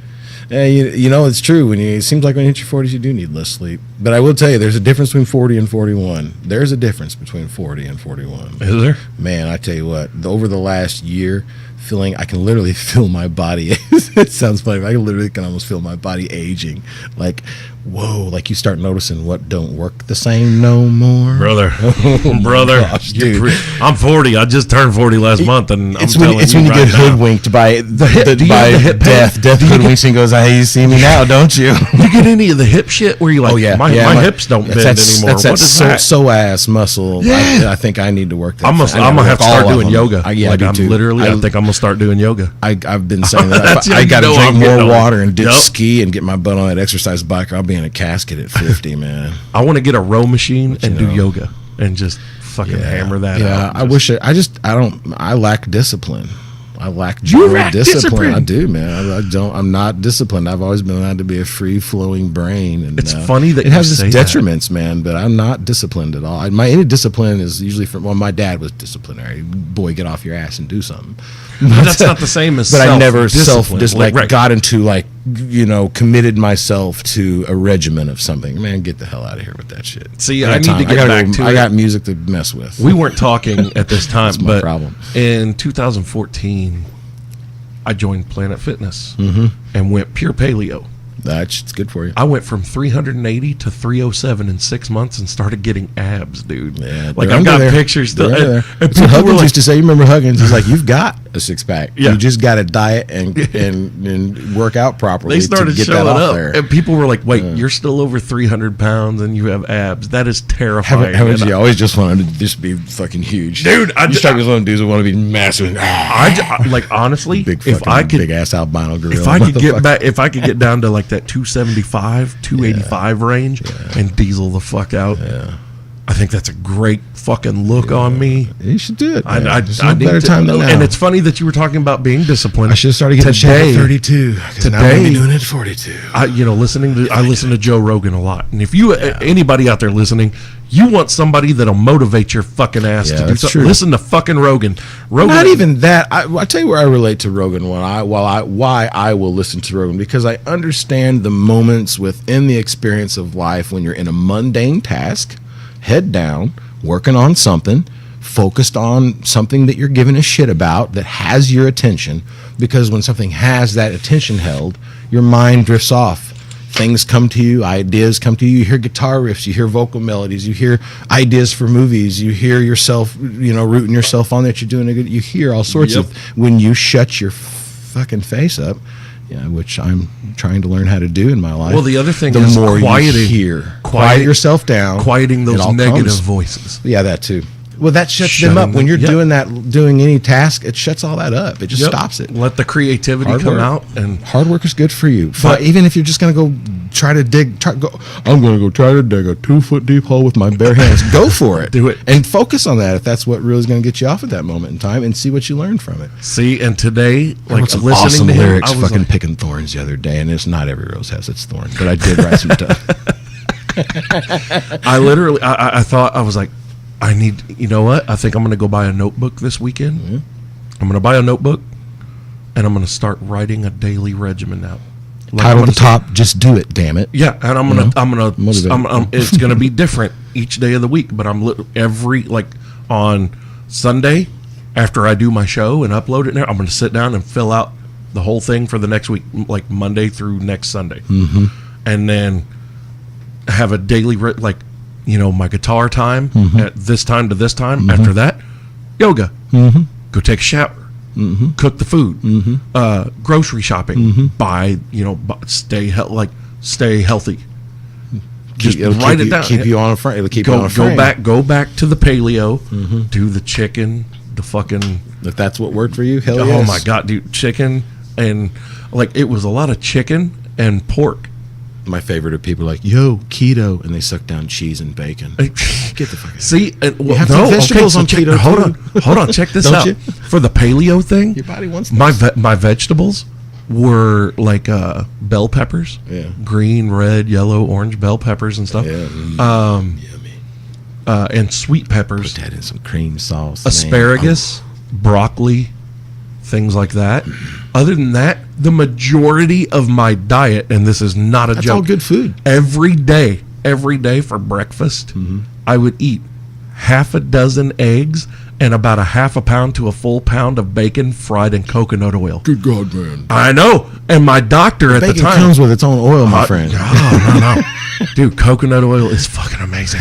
And Yeah, I know. I rub whenever I shave my head and my face. When it's shave day, my favorite is because I get to get the coconut oil out and just lather my whole head up in coconut oil. It's great. well, my doctor, when I started this, my doctor checked all my levels. Yes, I said I was lathering my head in oil. My cholesterol has never been high. Like I've never had high blood. When I smoked, I had borderline high blood pressure. Yeah, that shit'll kill you. Other than that, I'm good. Even now, I weigh 385 right now, and I just went and did a DOT physical in January, and he was like, he goes, I don't know how you, but I can't even put you at borderline high. You're right under borderline high blood pressure, and I'm like, that's because I still use nicotine, and it's an artery constrictor, and caffeine. Yeah, same thing. They do the exact same with thing. Caffeine, man. Yeah, and my doctor. But anyway, whenever I was doing the paleo thing, when I told him what I was eating, the majority of my diet was about a half dozen eggs and a half pound to a pound of bacon fried in coconut oil. He was like, "You're gonna fucking kill yourself." And Trade that out for avocados. after 3 months, he checked my cholesterol, and it was lower than when I had started. And he was like, we're learning that one too. He goes, wait, what? And I was like, dude, I'm telling you, everything that I've learned from paleo, all of these food facts turned out to be myths, man. And it was one of those paleo. The other thing was, people are like, well, but if you're doing that, aren't you like, don't you get hungry all the time? And I'm like, that's the great thing about being paleo. The food that you're eating, you eat until you're full. If you're hungry again an hour or two later, you eat until you're full. Right. You never let the tank be empty. Oh, really? Yeah. Man, I would feel like a swollen dick because I fast a lot. No, I do like 20 hour on, 4 hour off. Dude, eliminating the bread and the dairy and the sugar. Yeah. There was no bloating. There was none of those joint aches. None of that shit. So now, what I'm going to do if I go back to paleo, I'm going to do intermittent fasting, and I will only eat between noon and 8 p.m. Yeah. See, my window's only 4 hours. 16 hours shut down. 8 hours to eat. Most people that do intermittent fasting have 10-hour window. Yeah. I'm going to start with 8. Yeah, a lot of people do the 16-8. Yeah, and then I'll knock it down to 6 as long as I'm okay with If you drive a truck for a living, it's real easy to intermittent fast. I made that joke on Facebook, and I'll still hold that one true because it's, man, I can go 20 hours without eating, no problem. Yeah. But when, I'm sitting still. And the good thing, though, is if you're committed to paleo or something like that, once it is your time to eat, boy, for that 4 hours, you can eat the fuck out of that food. Look out. Yeah. Yeah. You can be ravenous. And I love saying my feed time. Yeah. What are you doing? Exactly. I'm feeding. It's my feed time. And I do, man. I'll tear it down. Thing. First thing I do when I walk in the door, grab an avocado and throw some seasoning on it and chow that thing down and fry an egg up. But yeah, I want to become more disciplined. I want to be more disciplined with my show. I'm gonna portion out a time each day. Speaking of how we doing on time here? What are we looking at? Dude, we got all kind of time. We're good. We're only an hour 16 into this, and I'm on your time, man. Yeah. You're gonna have to leave before I've got to cash out. I'll run late. Well, let's make it a 2-parter. We've had a lot. We might have had some fluff, but no, dude. That's all this is, man. This is it's bullshit conversation. I can kill 2 hours of talking. Y'all already know. But yeah, man, I want to structure out the guitar like from day to day. You want to discipline yourself. It's a beautiful thing. And there's magic. Well, that's the other thing is there's happiness in that. I've read a lot of studies that people who use daily planners and portion out their days for time stretches. Yes, you don't have wasted fucking time. Yeah. And the thing is, while I'm doing a lot of this stuff, everybody's like, well, how are you going to watch shows you like? And if I can have the shit on in the background. Man, it can be right there while I'm doing all this. All that shit is a distraction. I love it too, but it's all filler. Just a distraction. Yeah, it's filler. Imagine the human you can be without wasting your time. Yeah. If you took that time and spent it doing something. Limiting the time that this is in my face. Mind you, I'm holding up my phone. I can kill 2 hours watching Guy Fieri eat some food. I ain't gonna lie. I'm the biggest hypocrite there. I love food, man. I love food. For a guy that doesn't eat much, I love food. Have you ever seen that? What's that? Shane Torres. Did you see Action Bronson make fun of Guy Fieri and drive around? He's like, this fucking sandwich is badass. No flavor. Well, Action Bronson was a chef. Yeah. Oh yeah. Fucking crazy. He knows what the hell he's doing. Shane Torres, that comedian, he goes, can anybody explain to me what the hell Guy Fieri ever did to anybody other than just be an amazing human being? Right. People give him such a hard time. It's like, y'all love Anthony Bourdain, and he looks like the kind of guy that would be mean to dogs.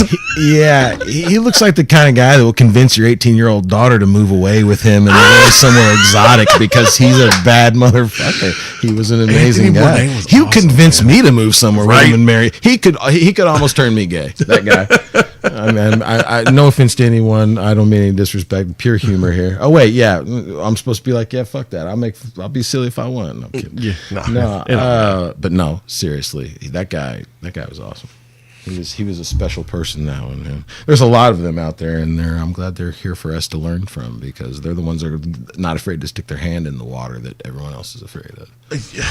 Dude, there are so many people. They come with different stuff. There are so many people now that come into my peripheral vision that I then become fixated on, and I lock in on them. Like I look back at the So, I lived in Vegas for 3 years, and looking back at that now, I'm like, I had so many successful people around me constantly at my disposal that I became friendly with, and I did not use them as a resource as I should have.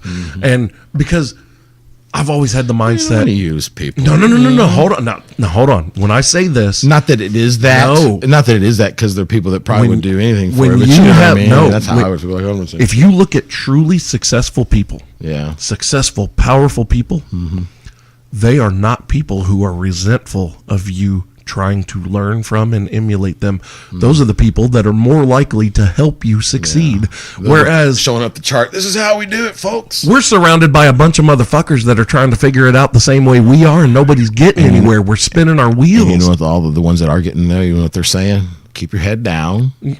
Keep mind what you're doing. Be the youest you can be, and just keep working. Yeah. Keep grinding. Keep going. Don't give up. Well, and that shit's true, man. That's why I love Rogan. Rogan talks about, he goes, once upon a time I used to hang out with all kinds of people. I'd have very positive, influential people, and then I'd have negative people that shit on everything. And he goes, as I got older, I eliminated these negative people out of my life because they were holding me back. And I started staying with all of my positive friends and the people that were fixated on the same goals that I was, and we achieved them together. And I'm like, that's what it's got to be, man. Like, there's not to sound bad, but there's a lot of people I could cut out of my life and not miss a beat. And not be any worse. And probably better off for it. Certainly.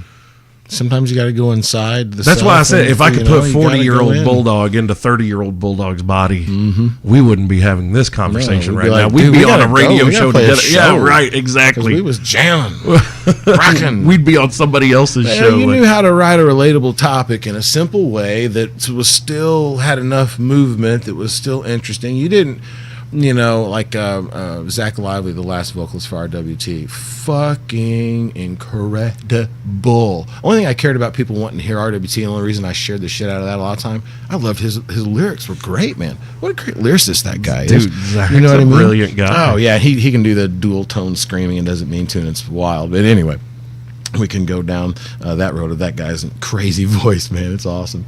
But and he's just a genuinely nice guy. Lyrics, man. That guy's a great lyricist. He has a lot of great wording.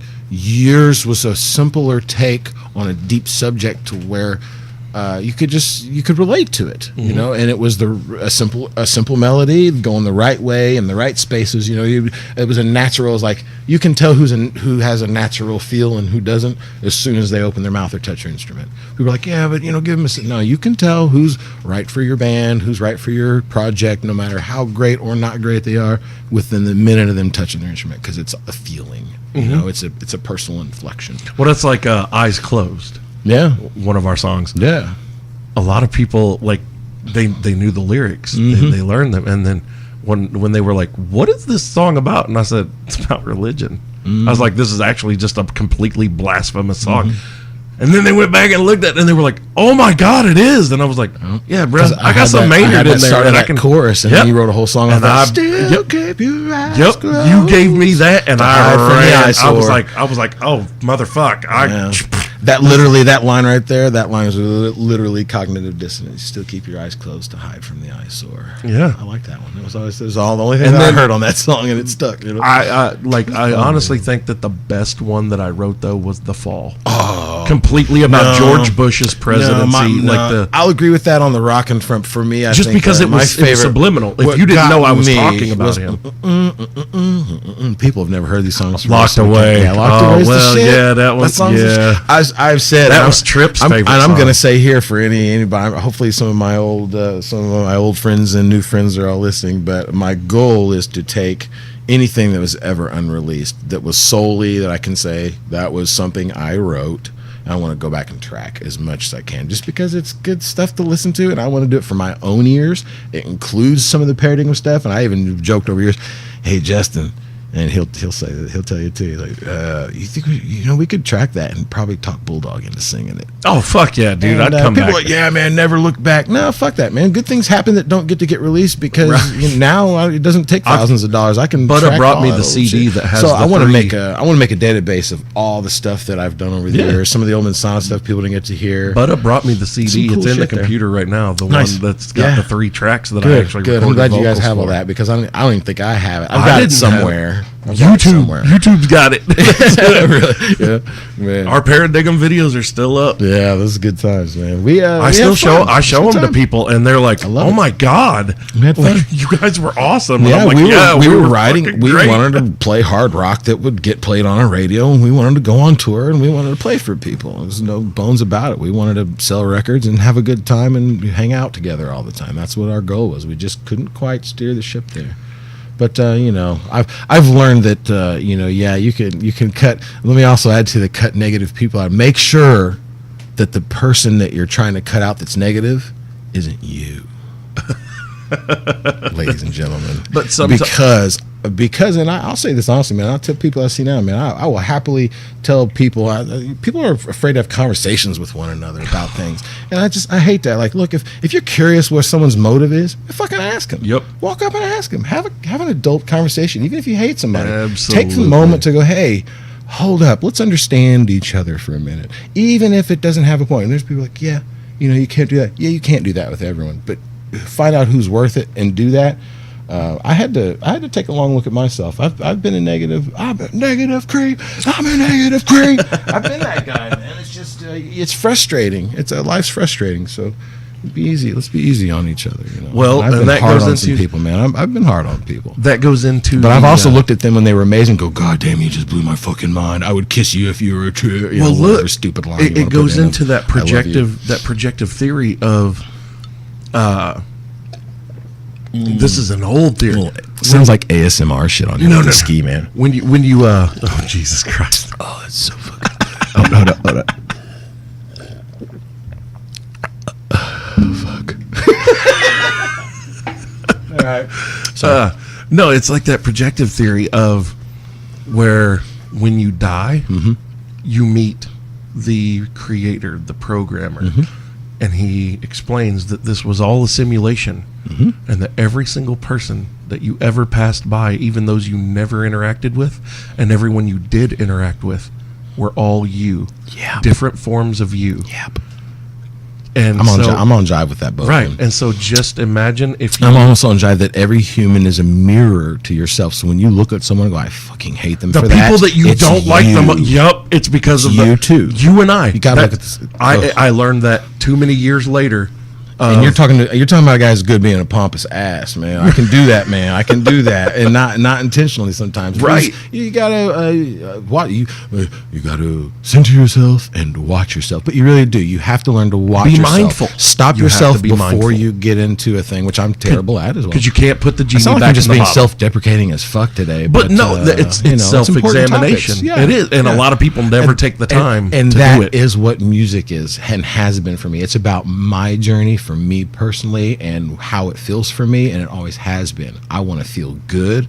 If it stops feeling good, I'm out. Yeah, and that man. includes if you don't want to work, I'm out. If you're not willing to get dirty and gritty and just go play the song 18 different fucking ways, I'm not into that. Let's try everything. Some stuff has to be a certain way, but let's fucking get with it because I love that. That's that thing. That's what it's all about. Experimentation. Yeah, self-discipline and the self-discovery and your place within that, and because And you have to throw yourself out of your comfort zone. yeah, it's important. Yeah, man. That was another thing I learned way too late. I live uncomfortable, so I'm uncomfortable right now. I've been To spinning the this point chair. that it becomes comfortable, Yeah. like so that you can adapt to any It's all situation. adaptation. Yeah, man. I'm just blabbing on. No, this is great. Okay, good. This is I've never done this before. what it's supposed to be, man. It's a genuine conversation. Like Usually when one of these is in front of me, there's mad pressure. Okay, listen. Now the mic's talking to me like in a movie. You're not a vocalist, right? Why are you standing here? You're a drummer. Go the out of other my way. face. Get out. You don't know what the fuck you're gonna. This is gonna suck. I don't want you to spit on me. Save me your shit. I'm but a lonely microphone. Save it for someone who cares. Speaking of, So yeah, pressure naturally. Yeah, James Hetfield apparently has like 200 of those. well, those Are these the Shores? Those are piles. No, Okay, this these are is the. That's the micro. Shure. This is the. Oh, Remember? is that the one This you were is- gonna make like the International Harvester logo on? This is the one that I used on stage. Oh, it is. Because you had a cheap one and then you got the Shure. Am I Uh-huh. right? Okay, Uh-huh. so that's the Shure. That's what Yeah. Hetfield uses every night. Fucking great. I watched the interview with Big Mick, their front house guy. He said, "Yeah, we've got about 200 of those in boxes everywhere. They go through they don't handle moisture very well. We don't have lots of them that work, but there's about 200." Oh yeah, you can. And that's the good thing too about the body that they're built in. You can rebuild them if you know what you're doing. Yeah. I don't. Yeah, they use Luckily, the factory this one's ones. never Hetfield crapped uses out. the factory ones. They used to put the Audio Technica capsule in it, but it wasn't worth it. They said it was fine. I know some people that take SM58s because let's face facts, the Shure SM58. Well, that's supposed to be the same capsule. It's because it's in that housing you don't get the same fidelity. Right. The housing changes things. This is the SH55. SH55. And then now they got that. Stands They got for that 1955. SH55 Super. Yeah, they named it 55 because of 1955, not Mm-hmm. the capsule. Being a Yep. dork, sorry. Man, you and I can go down some tunnels, man. This is going to be long. Oh, this. I love Microphones, guitars, bands. By the way, Oh, yeah, bands. bands. Keith Phillips, John Gower. That was my second band. That lasted for a minute. Vivid Zealot. You can look that up on YouTube. Me with my big mop. I had an afro Oh, and a mullet yeah. all at once. Yeah, A fro mullet? It was it was an afrolet. Afrolet. That sounds like afrolet. It kind of was an afrolet because I just thick ass hair, man, and playing my double kick set I just got. And that was that didn't last long. I think I ditched that other bass drum when I turned 16 because it wasn't cool to have two eventually, and then you gotta do what's cool, which I'm no longer doing. I don't want 5 snare drums in my setup. Get the fuck out of here. 2 snare drums is all you need. If you got 5, you've got a tinkering problem. 18 splashes, Jesus, man, pick 2.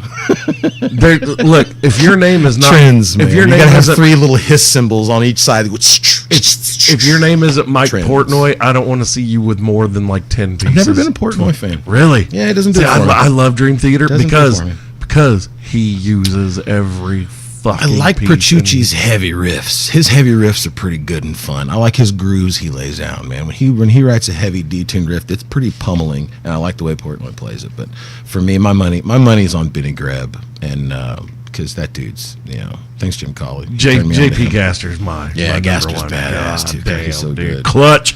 People, if you Clutch, don't know Clutch. Clutch, fucking get to know Clutch. Only reason I know, over the years playing, have you heard Clutch? Man, have you heard Clutch? And I'm one of those people, if you come up to me and tell me, have you heard such and such? I'm not going to listen to it. You have to hand it to me. Yep. I'm that fucking That's douchebag. how I did it too. And man, he handed me Blast Tyrant. Forget about it. I heard That may be my all women in Cypress Grove. That may be my favorite thing about my time in Paradigm is the fact that I turned you into just this massive Clutch fan. And I wanted to say in front of you, and it's going to make you mad. No, I only want to say it because it's going to make you mad as a Clutch fan. you got to meet him. No. Well, actually, I had. This is fun. I had a 1973 Dart Swinger, get you some, with a 440 big block in it for a little while. So that was fun. So I had a 73 Dart Swinger. That's Dodge Swinger 1973. Yeah. I wanted them to sign my glove box, man. I wanted to drive it to Indy when I saw him just to sign. I was going to take the glove box lid off, but I was like, I won't run into those guys. But point of the story, the Sword opened. Now, I don't know if the Sword had the better sound man of the night, but the Sword absolutely schooled Clutch fans because they made Clutch sound little. I was amazed. I was actually disappointed because I thought it was going to be the other way around. Sword threw the fuck down, dude. Their sound man was just, it was so perfect and just massive. Now, you couldn't beat the Clutch fans losing their mind that have been Clutch fans for 20 years. I'm a noob, standing there going, well, this is going to be fun to see a legendary band and then these I say newer, but the guys had four records out. He had to like Clutch's 10 or 15 at the time, but man, they absolutely sounded way better.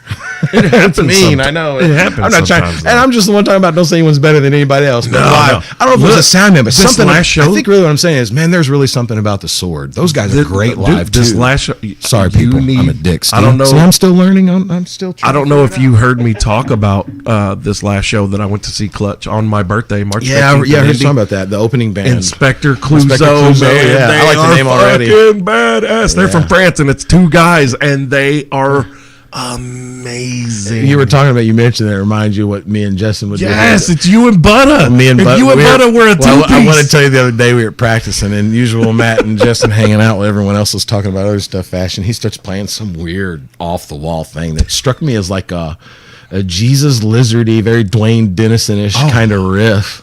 And of course, I wanted to John Stanier that shit up, and so I just and laid into a funky beat, and we just both started having a good time immediately. It's like, hey, we should probably get in a room, turn everything on, and just play. And so we're thinking about doing an improv 2-piece. Just me and him, just get in my room, mic everything up, and just let him just lay riffs. You can fucking sing. Yeah, I just yell some shit. Yeah, I'll scream some shit. Turn on. I want to make a whole lot of music. I want to just. Tons of music. I just want to make all the music I can make. I wish. I've been making a bunch, but it's just on my computer. And I want my show to hit a point. I want yet. my show to hit a point Yeah. where I am making the kind of money where I can have the RIAA what's the contract, RIAA? recording in record industry artists, whatever. You know what I'm talking about? Like that whole, because that way I can play clips on my show and not get taken down or flagged or anything. But I would love to be able to play Inspector Clouseau for you right now, so you can hear it and be like, "Holy fucking I'll shit. see you again." I'm sure I will see you again. I've been meaning to actually go type it in YouTube and watch something and listen. Well, if you put in the Inspector Clouseau, there's a live performance that's one of the top videos. Okay, it is literally it's like 50 minutes. Nice. Watch them, and especially get to the end. I'll need entertainment in the morning because when you see the guitarist / singer, I'm not watching videos while I'm driving. When he starts throwing the drummer's shit off the stage, it is I've had a guitar player do that. hilarious. That's why when I saw them, I'm standing in front of them, and I was like, it's Butta and McGuyer. Fucking like, I've been in this band. I was in this band. Yeah, those guys are always fucking with each other. Like, dude's trying to play his drums, and the guy is still playing the guitar with one hand. He's fretting everything with one hand, and he grabs his hi-hat and starts lifting it up and makes him stand up to keep playing and hitting it. And all of a sudden he goes, and nods like he's gonna throw it off the stage, and the drummer's shaking his head and he goes, and just launches it off the stage. Adapt, and the drummer's bitch. like, fuck, adapt. I want to see someone do that to somebody with 5 snare drums. Just freeze being their fucking 18 snare drums off the damn door. Well, then the drummer get roasted for those comments. The drummer even turns his bass drum on its side, like on its front. Stands on it, on the head. Those things are quite strong. Yeah, and he's standing on it though, still playing that in the snare drum. It's insane. My kind of guy. That was another big influence when I was a kid. The Who, watching them destroy. Dude. I've always liked Danger with my rock. If there's a distorted guitar and some Danger, buddy, Trent Reznor would tear up everybody's instruments when he'd get pissed off on stage. 9 Inch Nails. I had a singer. I had a guitar player who would do that when we had a jam band back in the 90s called Space Cake.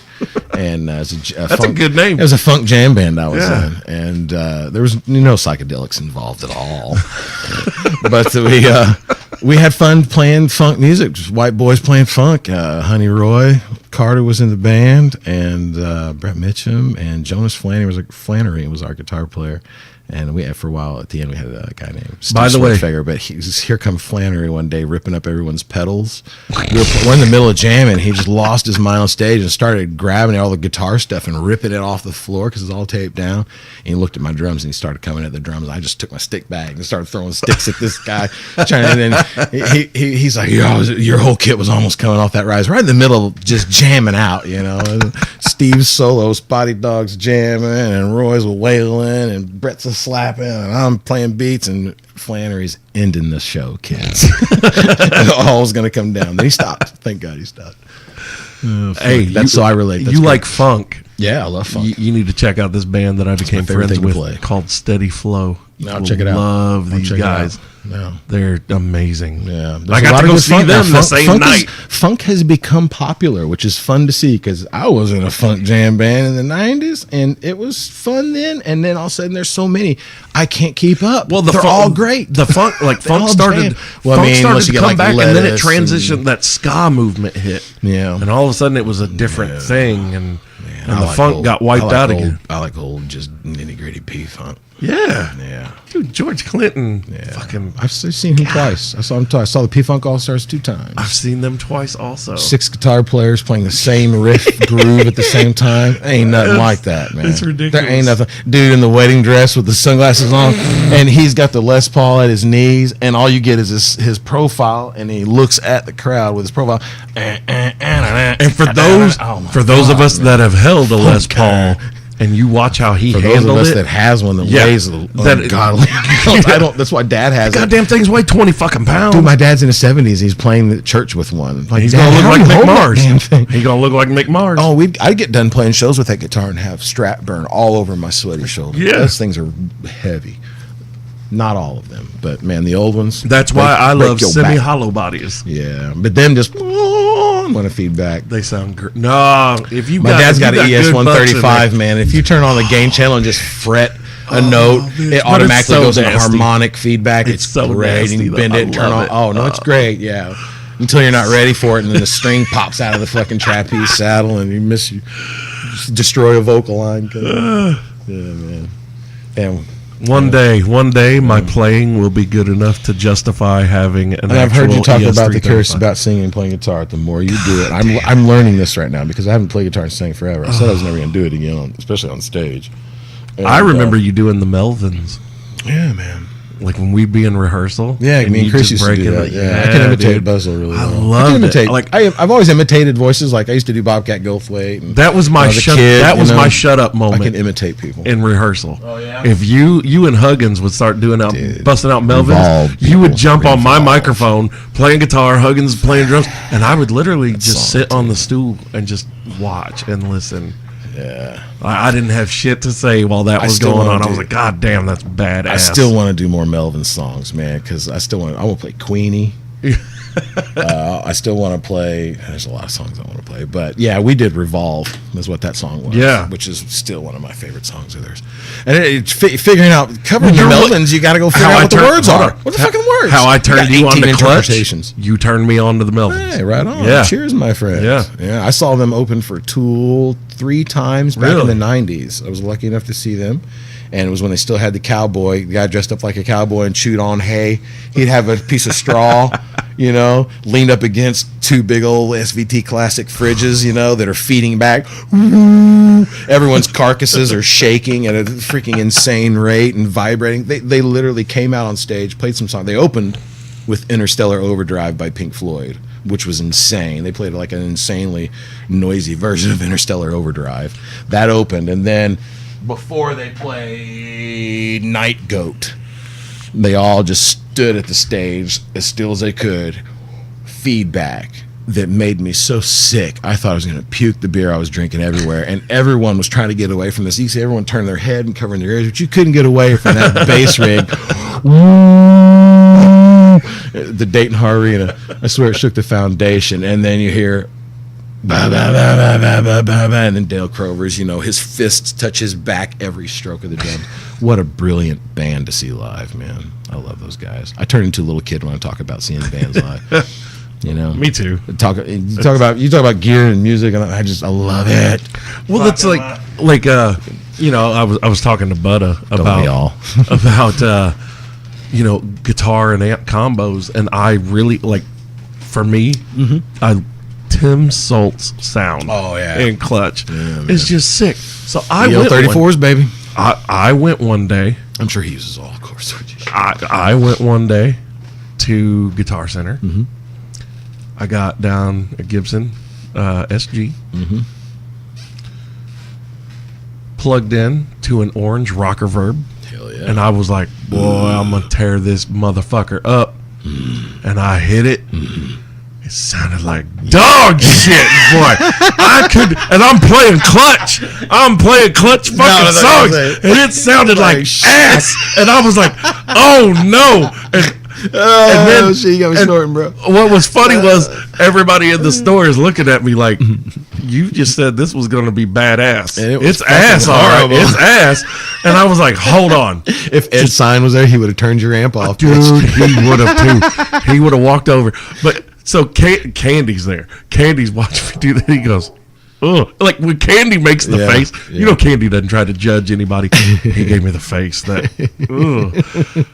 I turned it off. I was like, okay, we're going to do something else. Yeah. So I always pronounce it D'Angelico. Yeah, I hate Is it D'Angelico? I don't try whatever. not to go with anyway, that. I grabbed down this. I have him get down this. Man, I'll tell you, man. Gibson, Fender. I get this. Gibson. I get this D'Angelico. Paul Reed Smith. Look, oh God, simple. I get D'Angelico. Man, that's above my pay grade. I get this D'Angelico semi-hollow body down. It is white. I've always said Angelico. It's this sparkling white semi-hollow body. It's gorgeous. Pretty. Yeah. And I plug into a sexy guitar. I plug into the Vox tube amp. You can't go wrong there. And I start playing the same thing. Sound like dog shit. No, sounds like a fucking. Was it an beast. AC30? Huh? Was it an AC30? What, that Vox? Yeah. Yeah. Well, that's why. Because they sound fucking amazing. Even well, the that Chinese rocker, dude, great. the rocker verb. That orange rocker I'd say verb the oranges is for me. They get a little bit fizzy. It's too for my high. It's hands. too much on the high end for me. Yeah, it's a little fizzy for it's me. It's heady. Like Yeah. it's not enough. But I still not never enough. picked the amp. Like I don't know what I still don't know what I want to be when I grow up, and I still haven't found my forever amp. I think I have That Fender Super Champ X2 that I've got in there. Yeah, God damn. That thing is. I can't get away from. I've gone and tried. There's a PRS amp. There's a lot of them that I've played on. It's a little tube combo. Yeah. I like it a lot. I want that Archon. Even the dirty channel on it, the gain channel is just nasty as fuck. And I'm like, okay, I can't go in that store. I can't go in more music because I've almost bought a lot of things there that I can't afford. Yeah. Oh man, I want every Paul Reed Smith I stare at. My next guitar is the Richie Kotzen Telecaster. Yeah, no, That's- I can't go wrong there either. All their signature tellies are. I want it so fucking bad. And every time I play it, and I play on You that, you can get it. you can get it. Y'all been cracking me up with that shit. Breezy. I'm going down the Breezy, fucking you road can get swerving, laughing my ass off. Y'all got me walking and I fucking stopped saying "shaboy boy," laughing my ass off. I don't even know what it's about. It just got me laughing. Nubsy will be happy as fuck about that. It's just his thing. It's your boy. It's so funny. I love it. It makes me smile. I don't know what. It's just something stuck in my head the other day. I was like, those motherfuckers are in my head now. That's good. Podcasts are fun. I love listening to them. I love listening to. Oh shit! My brain's not gonna come up with the name right now.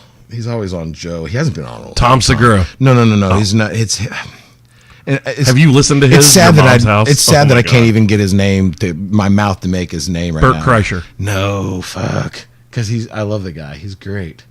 Is he a comedian? He is the one always going to the Ram Dass retreats. My brain's not working. I can't bring his name. Theo Vaughn? No. And my friend, anyone that knows me is listening, probably know who I'm talking about.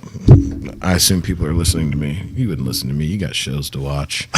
You got your woman's ass next to you. You want to lay her hand on there and cuddle. Dude, people listen to me while they're fucking. Nice. I love it. That's great. I've Great. literally gotten these messages, good. and I'm like, right. that is outstanding that you have sex to my voice. That's good. That's good. And I get told a lot that real for some good. reason, my speaking voice, while it's If you being can recorded get couples going Bulldog right when they're coming at the same time, then I you've need got him to energy record coming that. your way. I need him to record that and send it to me. But yeah, I get told The male's got to say it too. He's got to hire. Yeah, right. Oh yeah. Complete.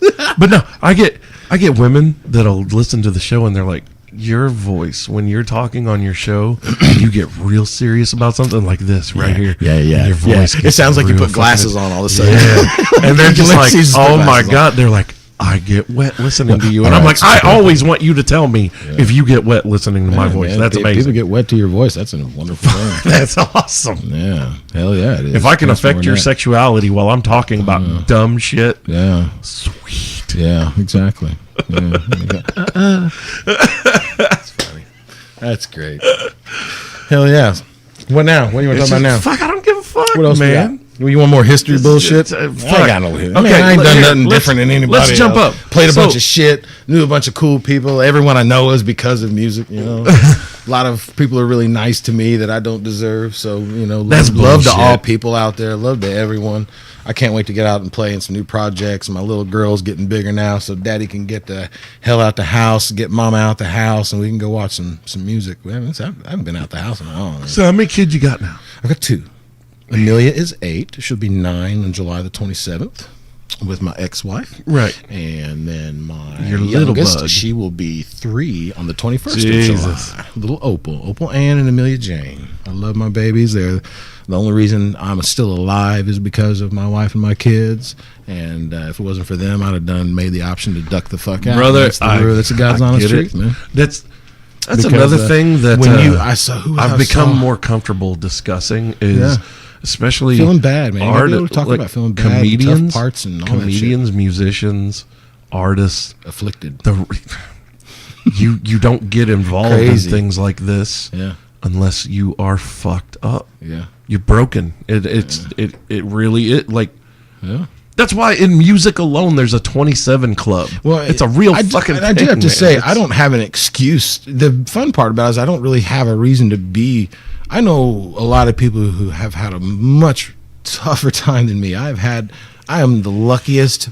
I can walk outside and say without a doubt, I'm probably one of the luckiest fucking people. It's the same thing in you the said world. about comparing music. My though, man. mom and dad How have people always process been what's going on around supportive. them. I've always had love, but you still can get fucking crazy Yeah, brain, man. dude, you can't. Doesn't matter. Nothing You can't matters. judge how someone else is Nope. processing their surroundings. You don't know you weren't Just there. It's the same thing as comparing to music. Yep.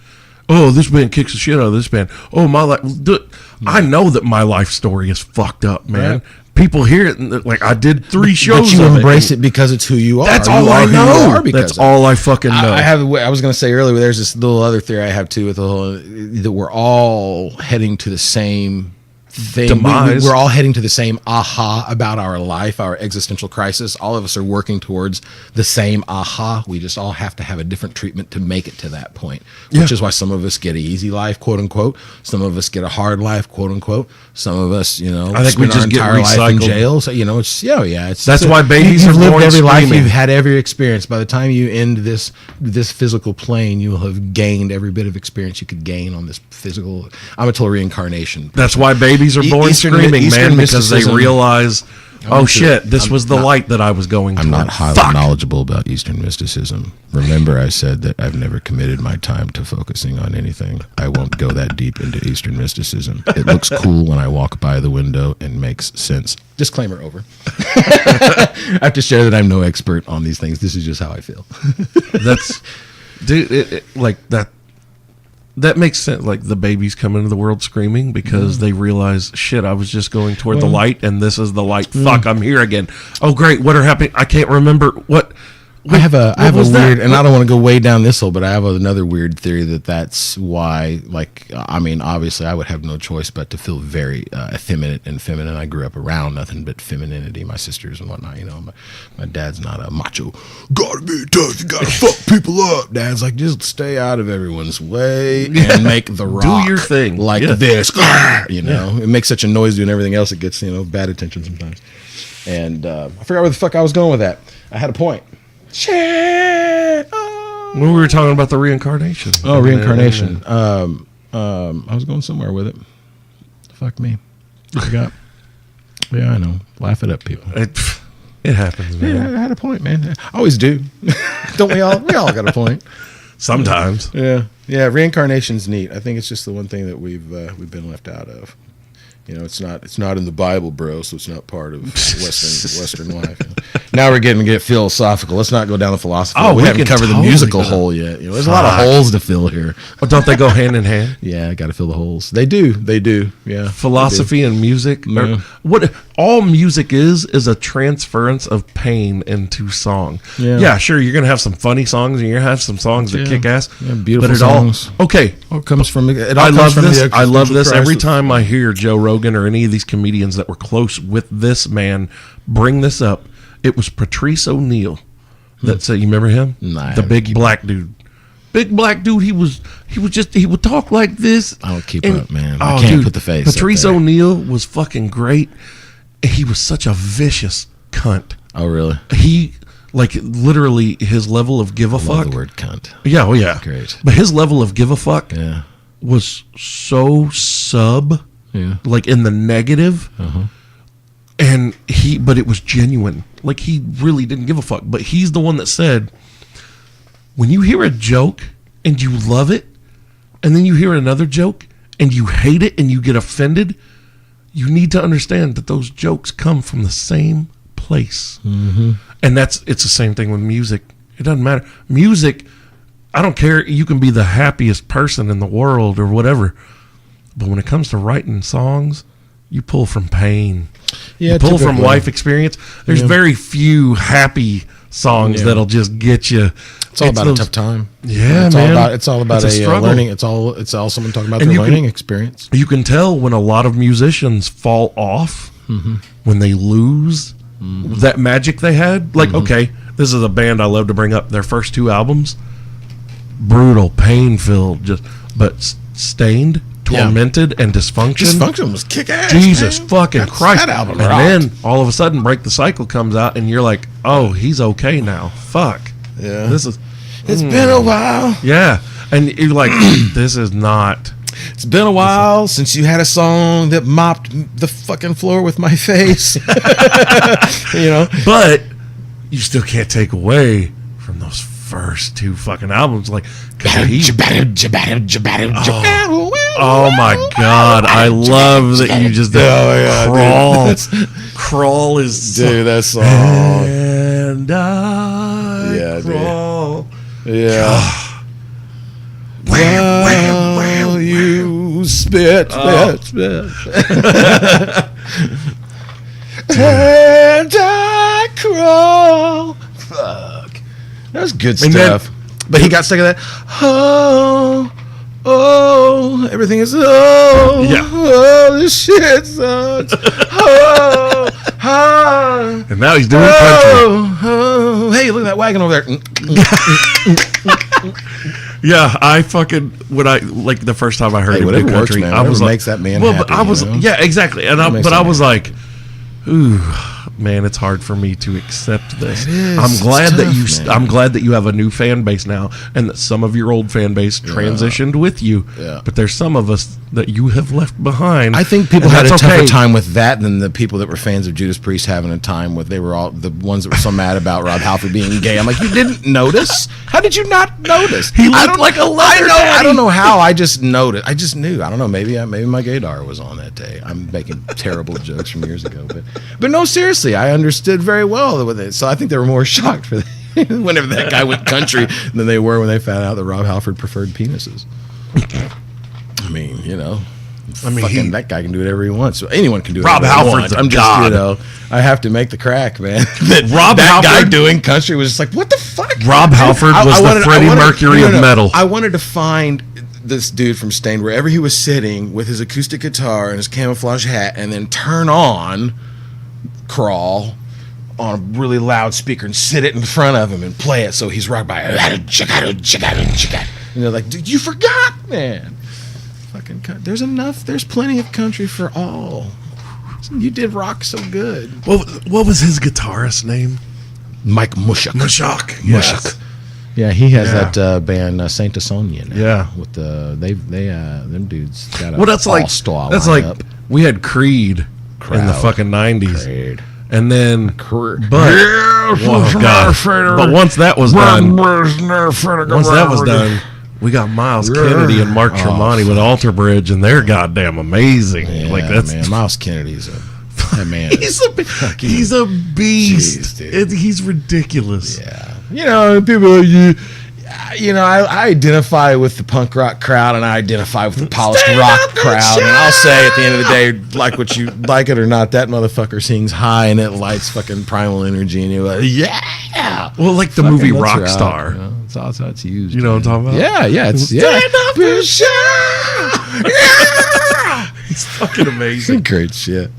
But then it's funny too because you'll see clips, like you'll see videos. Clits? That they do. clips. clips. You'll see Wilson clips. Beans. Yeah, flicking her bean. No, Bean. you'll see clips or videos of Miles Kennedy playing acoustic fuck. and singing. Makes you wanna quit. Oh god, damn, dude. That When that guy poop, it probably when he takes his shit, it probably sounds amazing. Damn. the song "Who Watch Over You." Have you ever heard that? I'm not.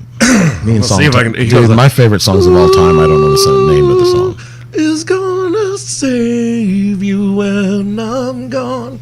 Oh my god, he hits these like high falsetto motherfucker. He's I'm a like, bad god dude. damn. That dude can fucking wail. Oh. He's got them pipes. Singing. Yeah, singing. You got to do it a lot, just like drumming. I drummed a lot to get good at drums. Now I'm having to sing a lot to get good at singing. Prince The and Mike more you Patton do are it, the better you like get. those are the two guys that convinced me that the universe is not fair. Yeah. Yeah.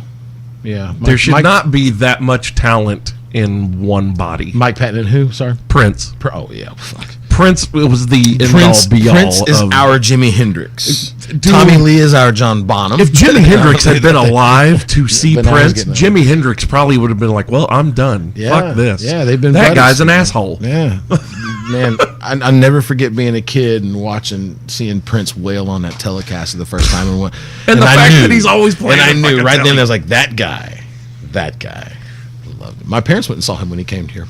They loved Prince. I wish I could have seen Prince. Just The once. only reason that I'm cool musically is because of my family. I was the youngest of a bunch of humans that showed me what they thought was cool, and I'm the product of such.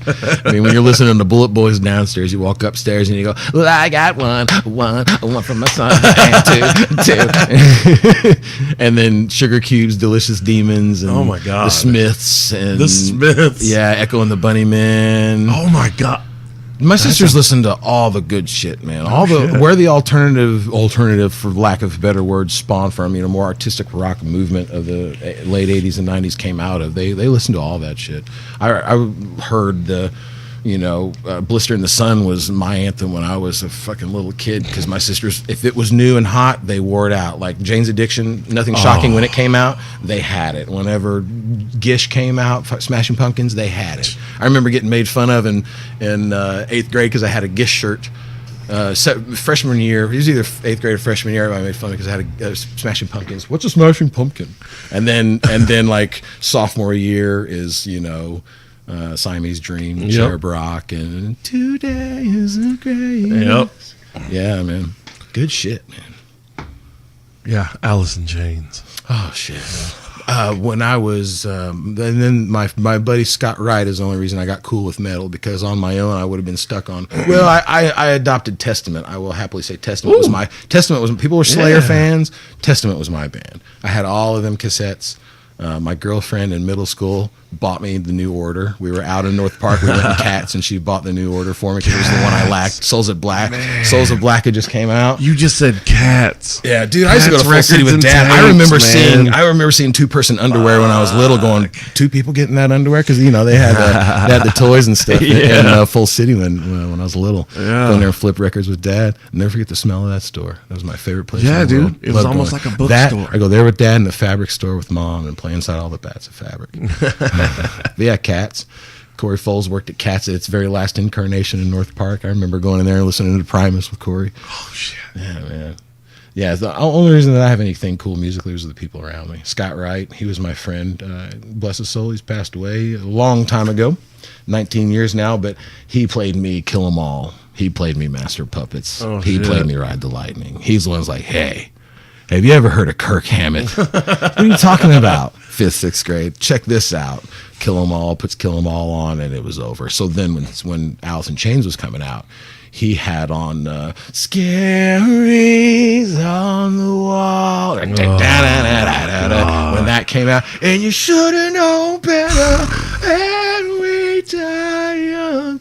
On my drive home, blew my fucking mind when I heard that song. On my drive home, so I've got a USB flash drive in my car. Yeah. And I keep the whole thing on random. Yeah. So 1 minute it can be True by Spandau Ballet. The next it can be the fucking agony scene and they're screaming at me. And then it could be the Ghetto Boys. But on the way home, I'm coming down Franklin Street almost to St. Joe, and Sunshine comes on. Sing it. Me entitled. Sunshine. Sweet yes. love. Yeah. Fuck. Then some dude came down to touch the mother. Mother touch. Anything those guys did. No more. Get it.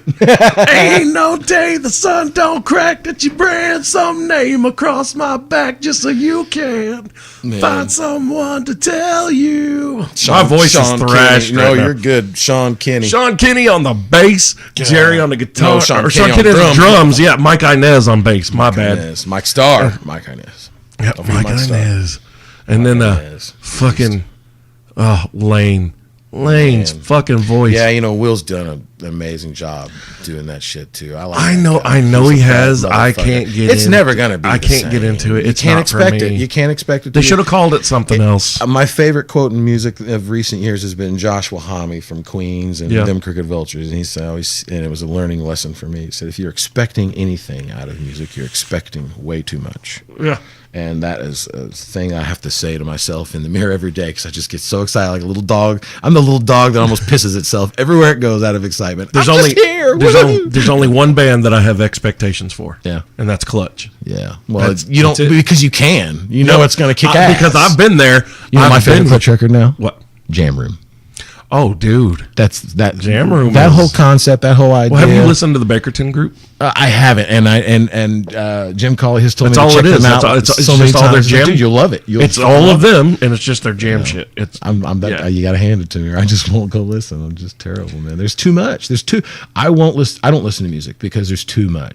I can't listen to it all, so I don't listen to any of it unless it's something that really stands out and comes out of the ether, just hardcore and gets my attention. One song really, that or someone's got to recently- go, dude. You will hear, and then but it's I'll listen to some great stuff, and it won't stick, man. One song that much recently staying power. has come out, and I know it's going to be in my life until I die. What's that? SOS by the Glorious Sons. Yeah, they sent the tax man. I lost my job, man. You got hooked on Oxycontin. I think I've heard that. They Yeah. took the I just can't hear it car right now. I bought a sawed-off Shotgun. Yeah, Yes. I heard that song. I was like, Dude. what the fuck is this shit? Bought a song. Mama, I don't want to take my medicine. That's funny because I know the stuff you like, and that totally makes sense. Yes, You would dude. like that. He's like the first time I heard that song. Because the other day you were talking about and let the men go through. Move aside. I remember all about that song. Move aside and let the men go I got through. so excited when Butta posted that he was doing a 90s band. I said, Oh yeah. if you saw my post, the very first thing I posted in my comment, Super Bon Bon. Super Bon Bon by Soul Coughing. You got to play it. I forgot all about that song. You said that. Everyone Right in my does. head. Hey, you remember this one? You let me change lanes while I was driving in my car. Who is that? Whoever you are, I want to thank you. Whoever you are, I want to thank you. Who is that? Whoever you are. It's I don't know the name of the band. Yet again, titles. Geggy Ta. It came out at the same time as Crash Test Dummy. that whole era of music that I didn't listen to. You know what really But stands it out was to fun me at that watch it. time It was neat is to see Adina go by. Howard. Who? Adina Howard. Who's Adina Howard? Cause I want me a freak all through the day until the dawn, and we can pop anytime. Adina Howard, when that video came out of that, she appeared in my vision at the wrong time, but at the very right time. yeah. Because I went to the first time I saw that video, it's got to be my freshman year. Yeah. Near the end of freshman year. I just remember it was either end of freshman, beginning of sophomore, but it happened right in the morning. I would turn on MTV as I'm getting ready. And her video came on, and I sat the fuck down, and I just watched this woman, Adina Howard, and I went, His eyes are sparkling. oh fuck yeah! And I still God tell there's a people, desk in the way, I 'cause still they're tell people, I'm fucking like, pup oh, tits. I still have every intention of marrying Adina Howard. Yeah. One day we're gonna cross paths. I don't care if I'm like 70. We're gonna cross paths. I'm gonna be like, girl, It's on. I'm gonna fuck you up one good time. That's all I got left in me. She can get but it, Daddy's right? gonna pop that Viagra. He gonna You get can it. Get it. You can get it, girl. Adina Howard, if you ever hear anything of this show, Get it. woo, you can get it. You can get all of it. That's fucking awesome, man. But yeah, I went to school. And immediately I'm talking to everybody that'll listen to me. I'm like, have you guys seen this Adina Howard girl? Did the song called Freak Like Me? And I need her. Like my music is delegated by an 8-year-old and a 3-year-old. And you know what they're into right now? What? Michael Jackson. Oh, fuck all about yeah. it. So it's good times That's right now. Great. And for all the haters out there that are on the train, Michael fucked kids. Yeah, well, he's fucking dead, and the Catholic priest fucks him too. I've been over this before. No one's doing anything about that. But his music was great, and man, watching him go through the motions for the "This Is It" tour that never happened, and watching all the hard work those people put in, how great it sounded, and the watching Michael pick up a guitar to show the guitarist how to properly play this. I mean, dude, all I gotta say about that is he wrote. You know that on his albums, the only thing that he didn't record was in "Beat It" when Eddie Van Halen did the solo. Yep. He's a bad man. He wrote all of it. Most of your people who are the best of the best are multi-instrumentalists. Like the singer from Panic at the Disco, badass drummer. Dude's a great drummer. He can fuck up a set of drums. He's got a foot as good as John Bonham. He's the singer. You know, Sully Erna for Godsmack. We all know he played all the Godsmack recordings. That's him on all those recordings. That's not Tommy. That's why Tommy went and started Low Pro, because he wanted to be heard. Because Sully wasn't going to let him play drums, and rightfully so. Sully's a bad motherfucker. He knows how to play for a song. Tommy, not as good, and you can hear the difference. There's a fire in Sully Erna's drumming on those recordings where he's pumped. You know, he can take a simple riff. I have a friend like that. His name is John Wolf, and he's with a band called Vespera. Cool. Cool. But Wolf used to have a project called The Hollowed.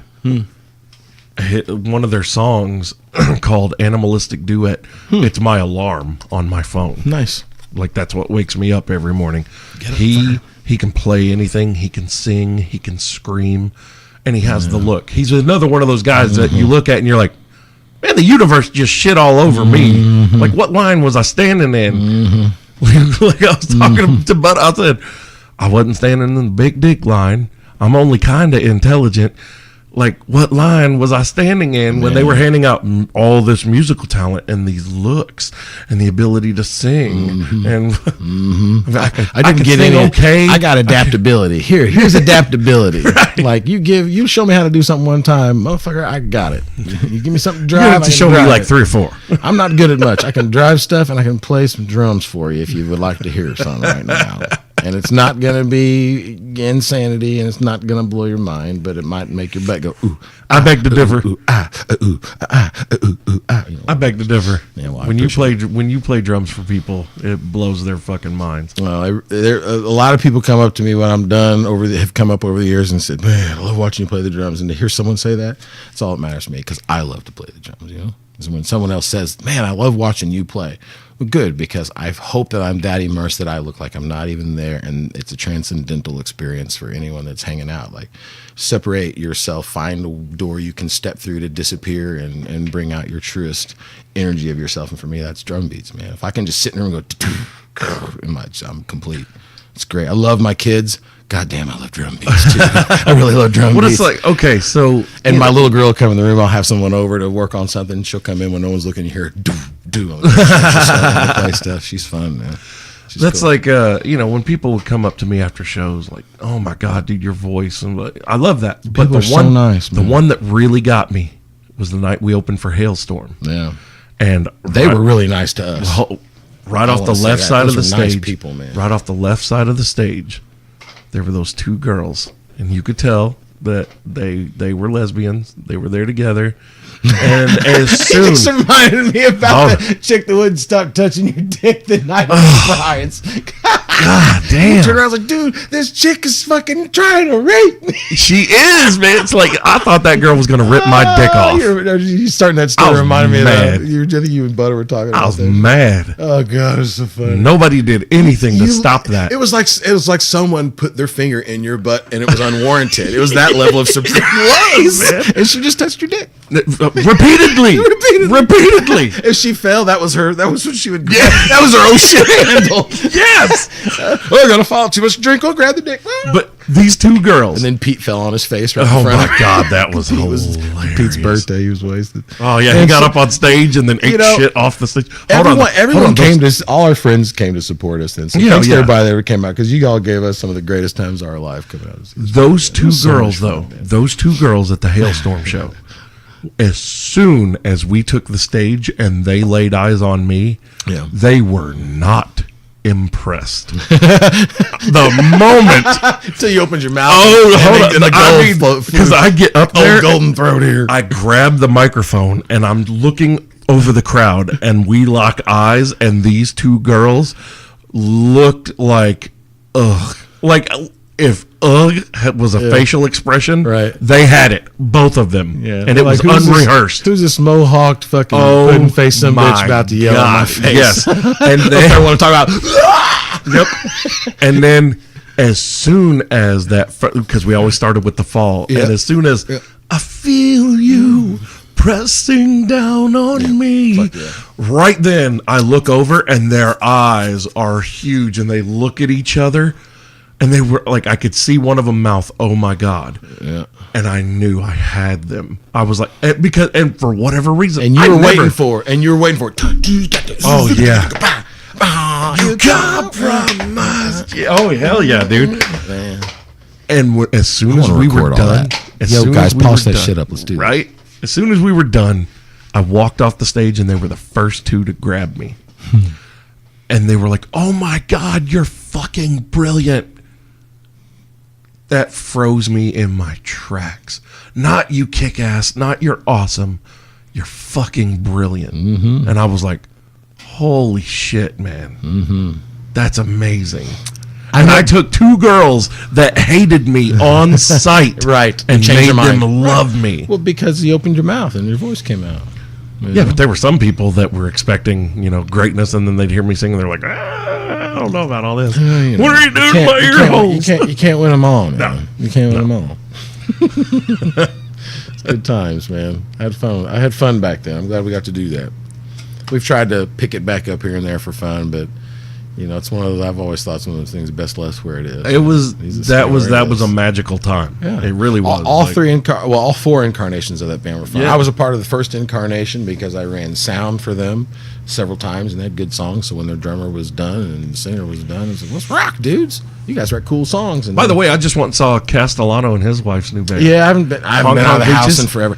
I save my out of the house time for when I'm playing. I mean, it's all covers, but they got Corey Foles with them. They got Paul Blake. Oh, it's an insane band. The drummer that was in the Mullets, who's a solid fucking goddamn great 1-2 on that guy. I don't know his name. I've finally met him one time. Really nice guy. Justin? I think so. Yeah. Yeah. Terrible with names. He was hilarious, dude.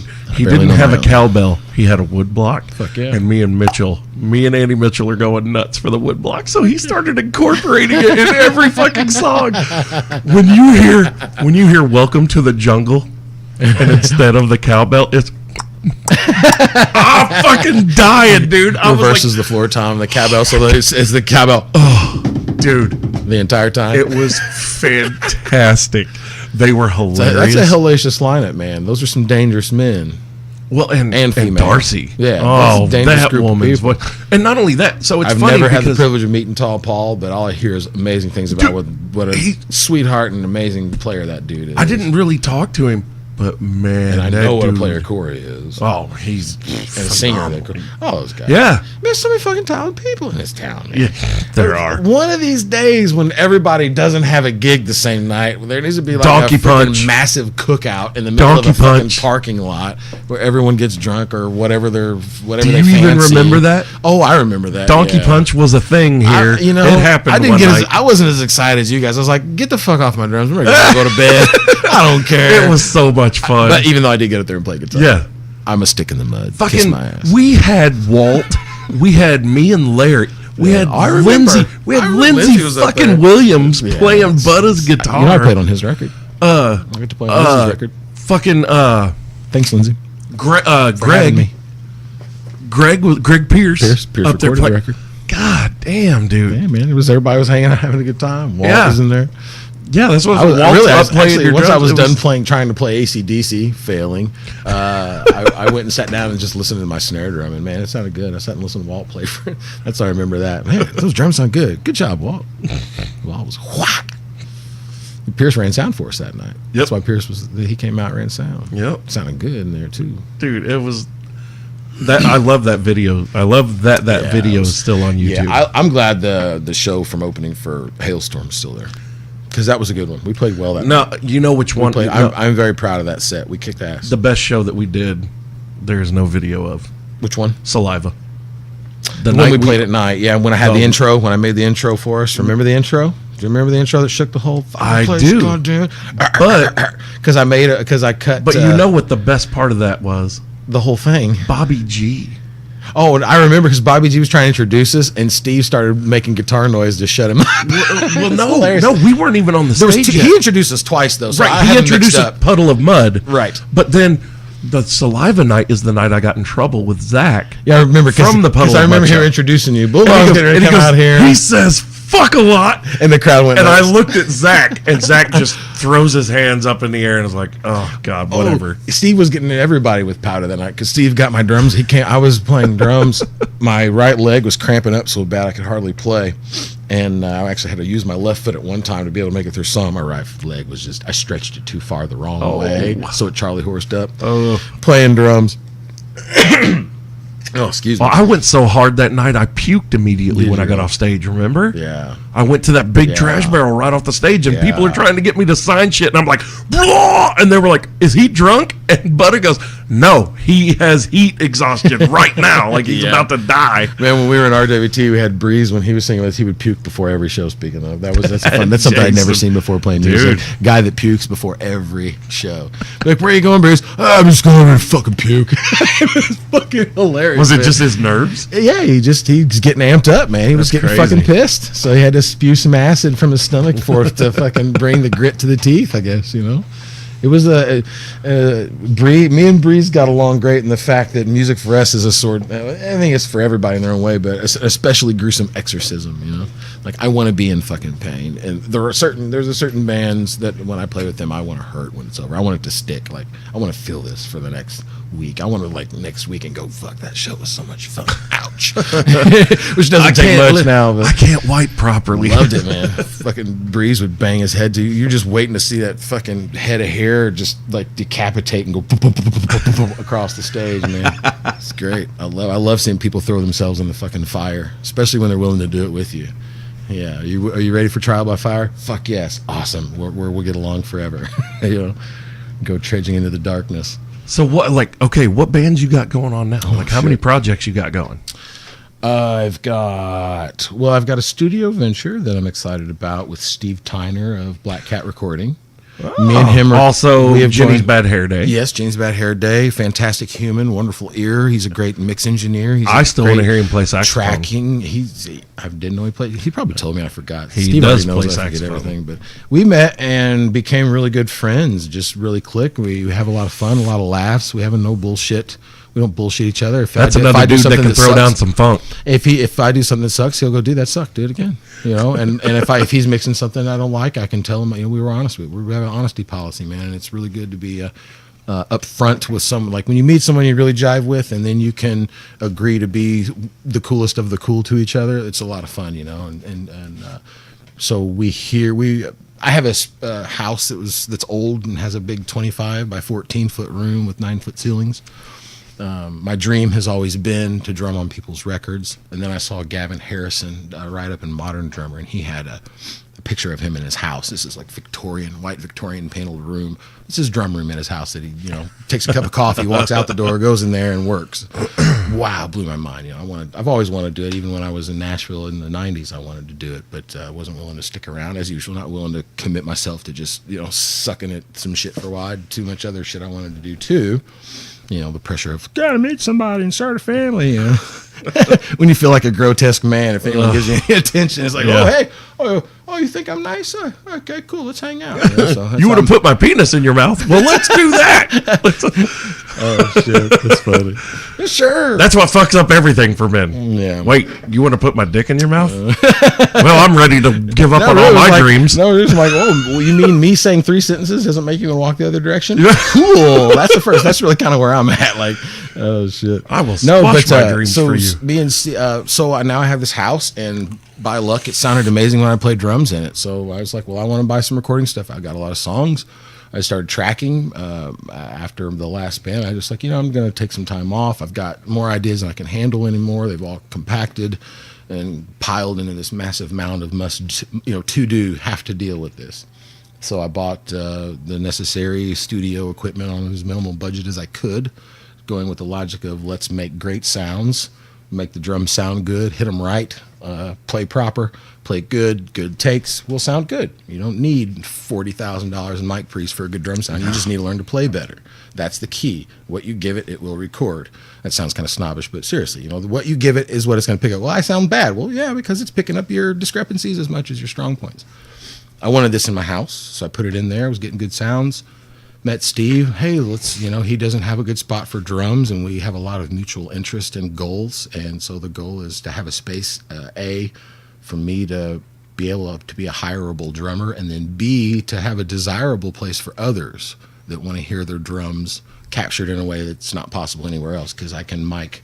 The entire house resonates because it's an old 1900 house. Man. It's all quarter sawn pine. The whole thing vibrates, and you can capture frequencies from 10 hertz all the way up in that house without any sort of EQing. So you love the sound of your drums and the way you play, come play them in my house and let me record you. I bet you'll like the way it sounds, is where I'm trying to get to. Yeah. So we're working out the bugs.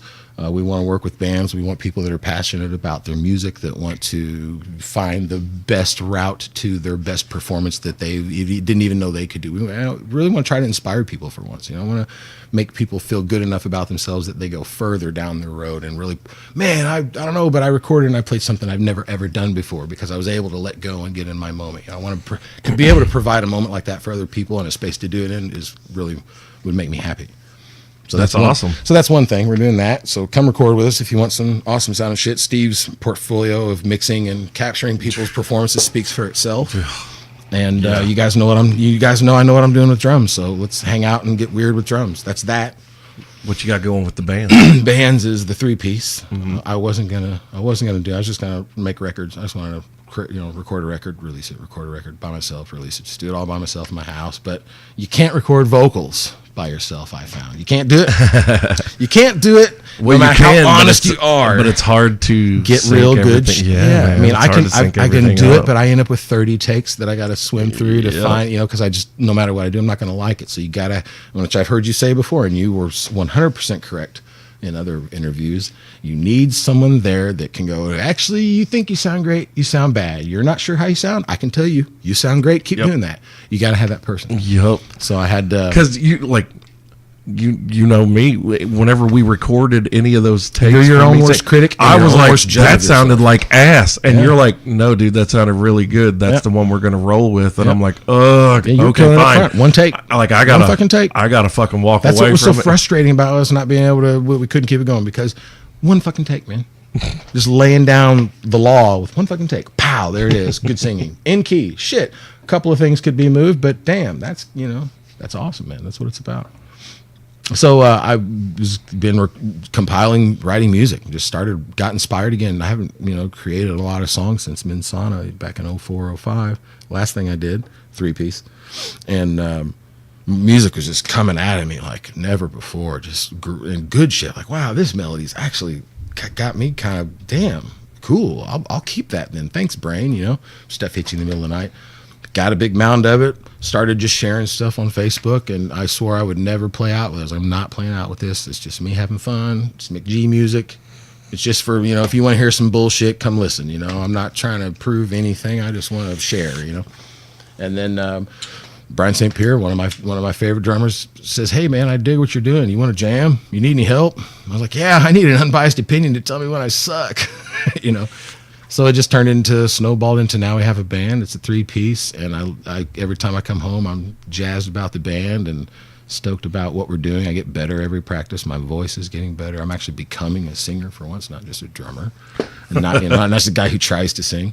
So that's been just a lot of fun. Alex has written he's had some songs sitting, and it's really fun. And I'll happily share these fun nuggets. These are personal moments with the band that I hope they'll get mad that I share. But whenever we started jamming, Alex, when I first saw Alex Wallwork play the bass, and I'm going to tell the story because I've told him when I saw that guy play the bass, it's just one of the things I fell in love in a way. That guy, what he does in Thunder Dreamer, who he is as a musician, I respect very much, and.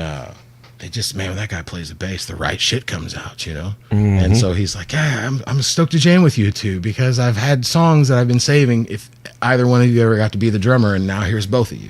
So we're doing some of Alex's songs he's held on to, and they're fucking awesome. So he does some singing. I get to stop and just play some guitar and be a guitar player. We're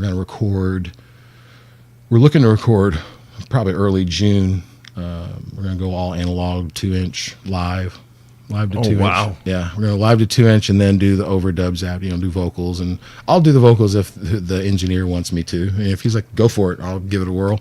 Maybe something will be keepable. But we're going to lay that down, and then hopefully we should be playing out end of May and June. You should start hearing that project, whatever it's going to call it. I thought I had a name today. I had a name. Yet again. Didn't work. So that's that thing. That's the haps with that. I'm singing, I'm having fun, man. I love writing. I love making noise with people that are more excited to be there than me. You know what I mean? It's cool to look over and see someone losing their mind over a riff that you've loved for the last year that you guys have just started jamming, and vice versa. Here's this amazing fucking song a bass player writes, and how fun it must be for him to get to play something he's heard. It's just that the respect of that it's happening right there together is really what I think drives us. We're just stoked to be in a room making noise. We can't wait to shake people's brains. We're so fucking loud. Our drummer's the loudest drummer in history, and it's not on purpose. That guy just hits.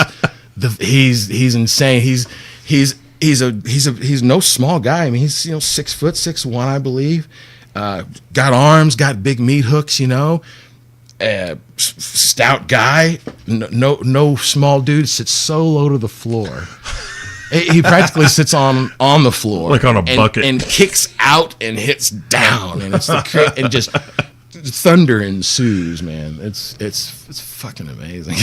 That's awesome. It blows my mind. I love watching those guys. It's fun. Like bands for me. When you get mesmerized watching your own band members, I've been mesmerized. That's how I was. I've been mesmerized by everyone I've ever played with, though. Like everyone has always blown my mind. I've loved every. I used to have to make myself turn around from you to the crowd, because I was like, oh yeah, I'm doing a fucking show here. I can't sit here and watch him. Like I would be singing to you, and I'm like, oh yeah, there's 500 people out here I need to be singing to. Hell yeah, man.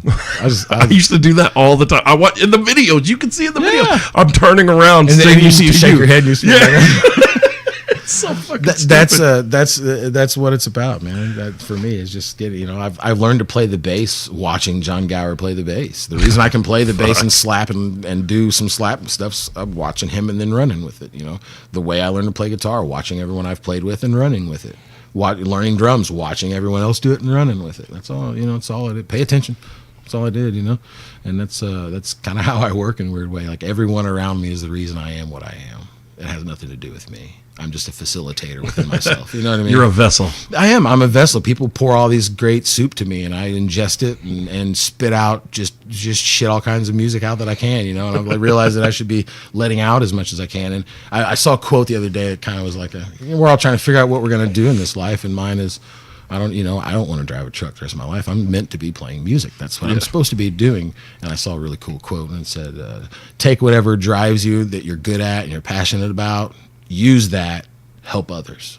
Like, right on. So the studio things are kind of an extension of that. I want people trust is one thing, but just even if they can just come and get inspired by them playing, because I provided a space and one guy knows what he's doing to get it mixed. I get it. It's a dream. I totally love that. That's the good shit. That's how I approach this. Of course, music is still very much a passion and a love for me. Mm-hmm. That's why I've devoted the past year to actually learning guitar. Mm-hmm. But this show, doing this, I think I've finally hit my stride. Yeah, you're good. You and do good at it. Yeah, this you seem to get better every single one I listen to too. So I appreciate that, man. you're paying attention to yourself. That's when I finally started paying attention to myself and realizing that being present in your own life is a big game changer. And then realizing I'm kind of having an epiphany, whatever the proper word is. My word power sucks. I ignored that class. Suck my dick. I can rule geometry though.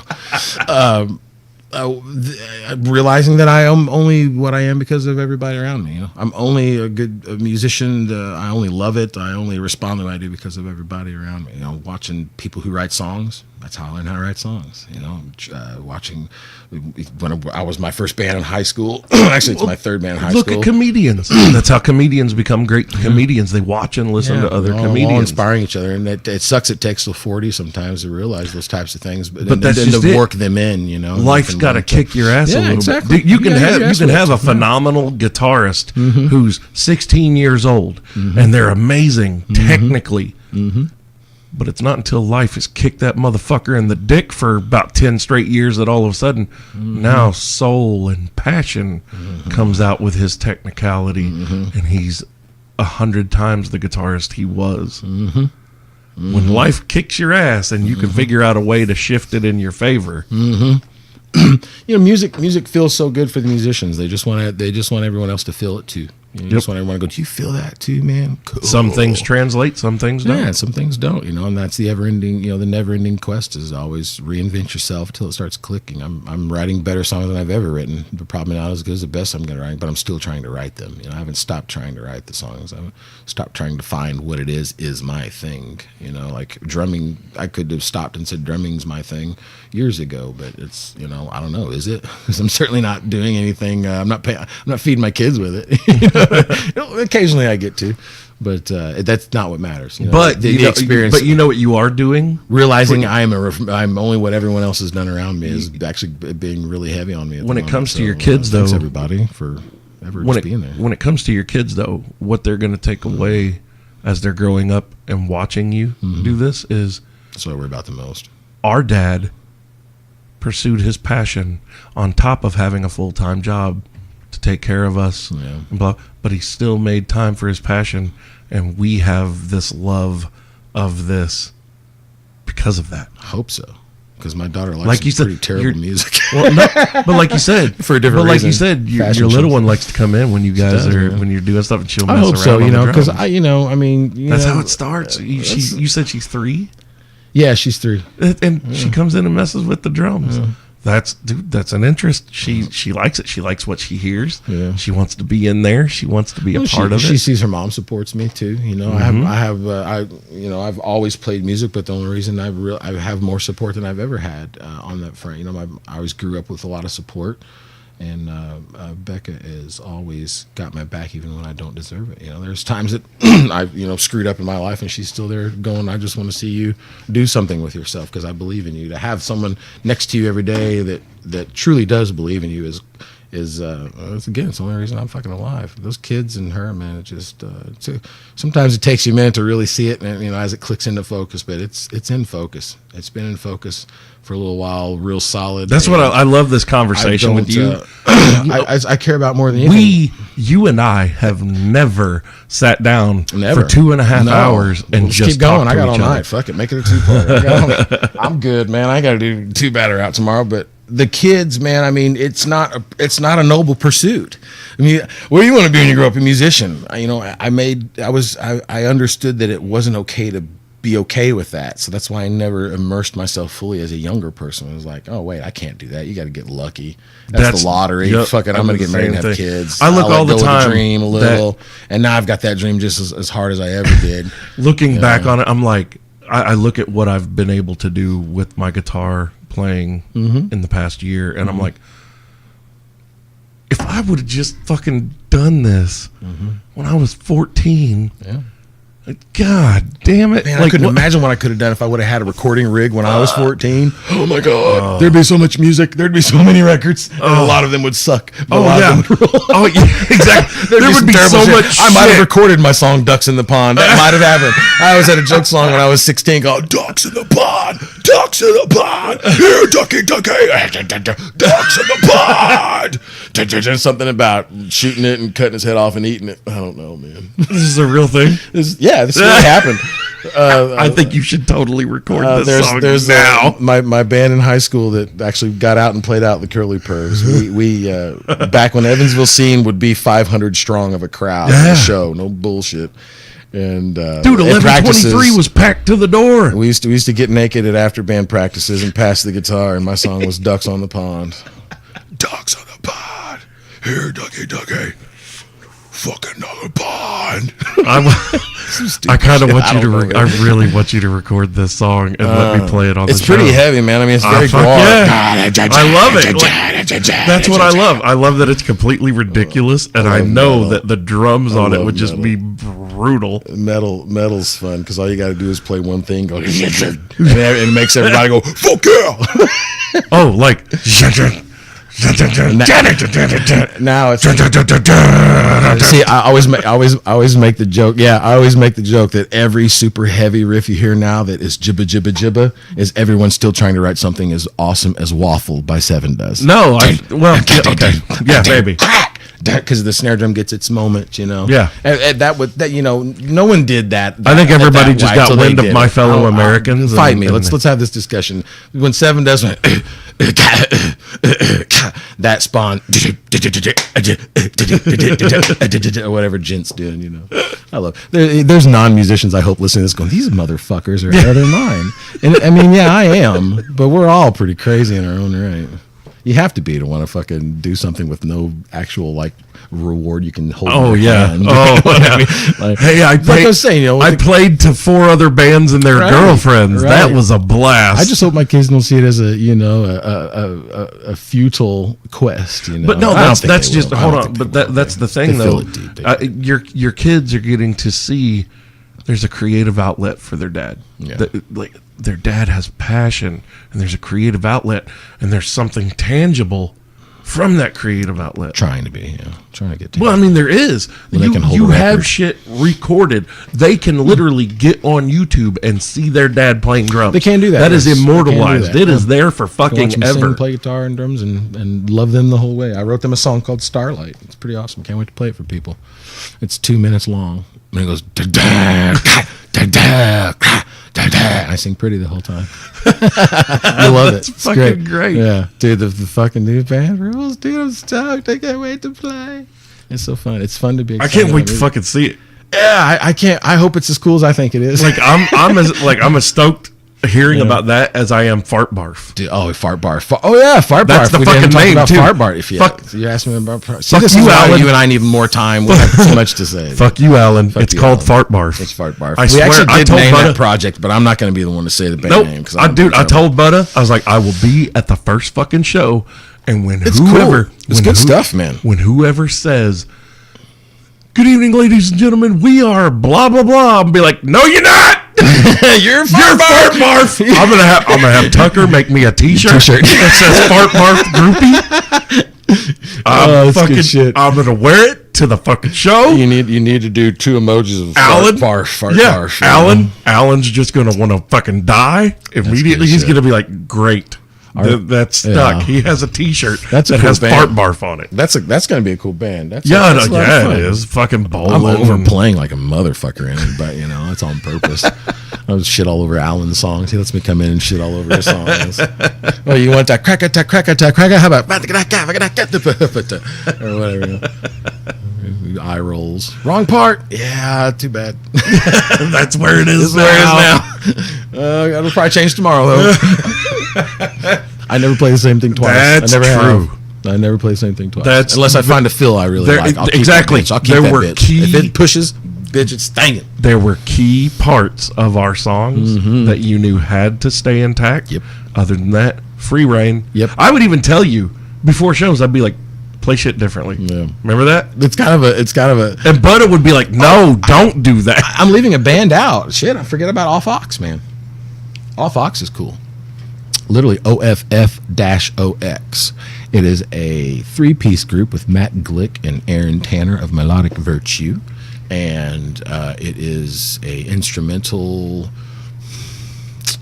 I'm gonna say art pop, man. It's art pop. Yeah, it's kind of. I'm terrible with genres because genres. I'm an old man that doesn't What's a genre? Post-hardcore, post-metal, post. Everything's got a post in it. What the fuck happened? Yeah. How did we? I don't need a post. When did Get this out of the apocalypse way. happen? Get the post out the ground. I'm trying to drive over here. When did the apocalypse happen? That all the post everything. Yeah, everything's post. When did it die? We play post music. It's dead silence. Don't put that out there. Some fucking ass. Some dick was. It'll make There's it already happen. some fucker playing a snare drum with a microphone God already. damn it. You think he's Jesus? I'm like, get the fuck out of here. That's awesome. He has freedom. It's great. He's not fucking Jesus to art and an auditory form. Sorry, the guy's rolling a snare drum around. I can do that too. I've seen what, monkeys do dude? it. I'm gonna have you come back. All right, let's do it. Yeah, we're gonna do. There's a whole lot of shit. Oh god, there's so much more shit we can get into. Yeah, there's a lot. Because you and I are into some. I'm into some weird shit though. You and I are into weird same weird shit. I can tell by some of the shit you talk about. Oh yeah, I say shit a lot. If you didn't know shit. Like one thing I'm gonna bring you love back. the word shit. We're gonna talk. Like I'm gonna bring you back on one of I the want shows. my kids to say shit because it makes me laugh. I wish my daughter would walk up and go, Dad, shit, knock that shit off. And I just go, no problem, kid. I'm stopping.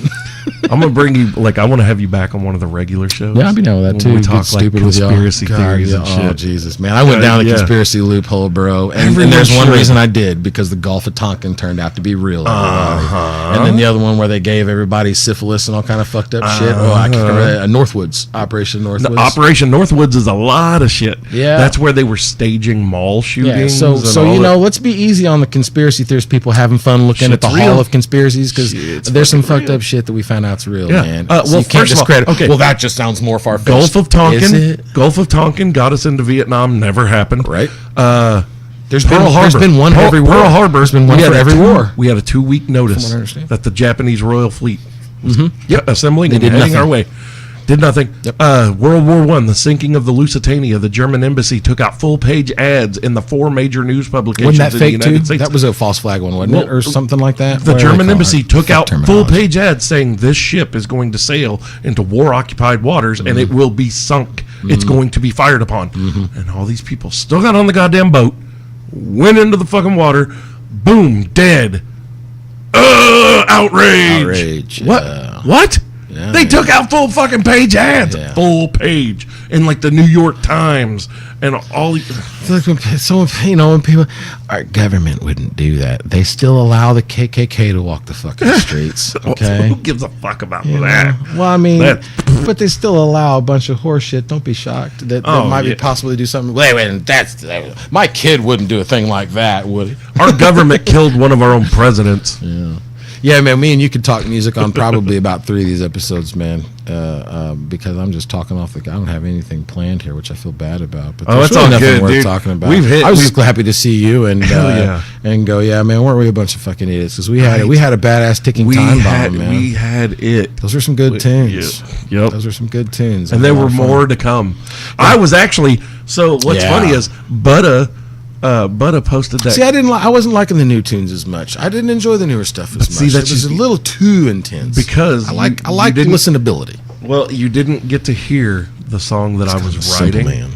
when Butta posted that video a couple weeks ago, playing that riff from Yeah. one of the new songs. That was the song that was literally that was my perfect circle and Tool smashed together like Maynard's. Maynard took over my fucking body writing that song. I met Billy Howardell. It was going to From Perfect be. Circle. It was literally going to be the most brutal anti-religious song. Yes. Like, ooh. You were waiting Like, for that moment. oh, I wanted that. was, You were dude. requesting. I "Would you went- please write me a song I can do this to?" I went subtle. He did, people. He asked for that. So he's like, "Please write me did. something I can get mad about religion to." I like, did. Oh, we can find I that. did. Eyes Closed was subtle, Yeah. and if you didn't know what it was about, you don't know what it's about. This one, there was going to be no mistaking. I still remember some of the lyrics. One of the lyrics was, the breakdown part of it was, "Drive your crown of thorns into my head and drive your nails into my wrist. Grip the hammer with your fist and swing away until I'm dead." Shit. Oh, Jesus. Nyaka. I just said Jesus too. Yeah, right. Exactly. Good Lord. And Oh man. oh yeah, I wanted aural You were imagery. inspired by Judith, weren't you? Basically my plan with that song. inspired a lot. I was It's a going good song. I was going to take Judith to the next fucking level. Yeah, I remember you saying that actually. Yeah. I brought up Billy Howardell. We were talking about reactions after you get off stage. I got to meet Billy Howardell, and I looked at him and go, hey, I didn't know he sung. There's a segue on Mare de Nom that he did. That, it's just a bunch of notes. You hear him, and there's the violin, right? He sang that live, blew my fucking mind. I said, hey, man, I just wanted to tell you, I love your voice. I didn't know that was you. Love your singing. Dude was taken aback. Some jackass on the street, Billy Howardell, great record. And I was like, man, you were great. He was like, oh, thanks, man. Like, I didn't like it. Like, you don't get compliments much? Like, shit, your voice Probably is beautiful. not. Yeah. A lot of people probably don't even recognize it because when they're on stage, they're all backlit, so you can't see them. Right. And he's bald, so is Maynard. Wait, which one's Maynard? Doesn't Yeah. Maynard play guitar? I don't know. I've seen him hold a guitar before. I don't know. Oh my God. Dude. All right, brother. All right. Dude, thank you We can do so this all much day. for coming on here. This Yeah, this man. was a blast. I'm happy to be here, man. Thanks for having me. It's a good time. I definitely got to get you back in There's here. too much shit to talk about to squeeze Yes. my bullshit into 2 hours. Yeah. Man. I got a lot of fucking weird shit I can talk about. Fuck, dude. I'm happy I got to spend this time with you. Yeah, I'm likewise. gonna have to get you on the main show. Bury the hatchet, as they say. Oh yeah, we did that shit quickly. Yeah. It was done. It was done years ago. It really It was was. done without words years ago. We literally should have reconnected probably about 5-6 years That's ago. life, man. Yeah. That's like, again, people are afraid of talking to each other. If you have a beef with somebody, go talk to them. Squash Go that talk shit, to yeah. them. Let's all talk. And Let's all have a listen, conversation. and listen. Yeah, I'm a Yeah. terrible listener, man. I've been working on that too. Trying to just be a better fucking listener. That's been life. Try to be a better fucking person. Just be the best Yep. you can. You're never off the ladder. The ladder ride doesn't Treat end. You're always treat climbing. everyone that you meet Yeah. as if you're interacting with another version of yourself. Yeah. Thanks everybody that's ever wanted to make music with me. You guys humble me all the time, and I wouldn't be shit if it wasn't for all the people around me, man. It wouldn't be dig a it. damn fucking thing without it. Man. I'm lucky. I'm a lucky dig bitch. It's like, all right, cool. Now what? Make an awesome record. I hope you guys like it. Or Matt- 2 or 3 or 4. Matt McGuyer, thank you for coming in, brother. Look at that. You can hear. You about pulled me out of my chair. All right, this has been the one-on-one sessions from the Bulldog Unchained podcast. I'm your host, the King of Villains, Bulldog Malenko, along with Matt McGuire. Thanks for coming in, brother. Love y'all. Love you. And I'll be back on Friday with 30 minutes of mayhem. Later. Peace.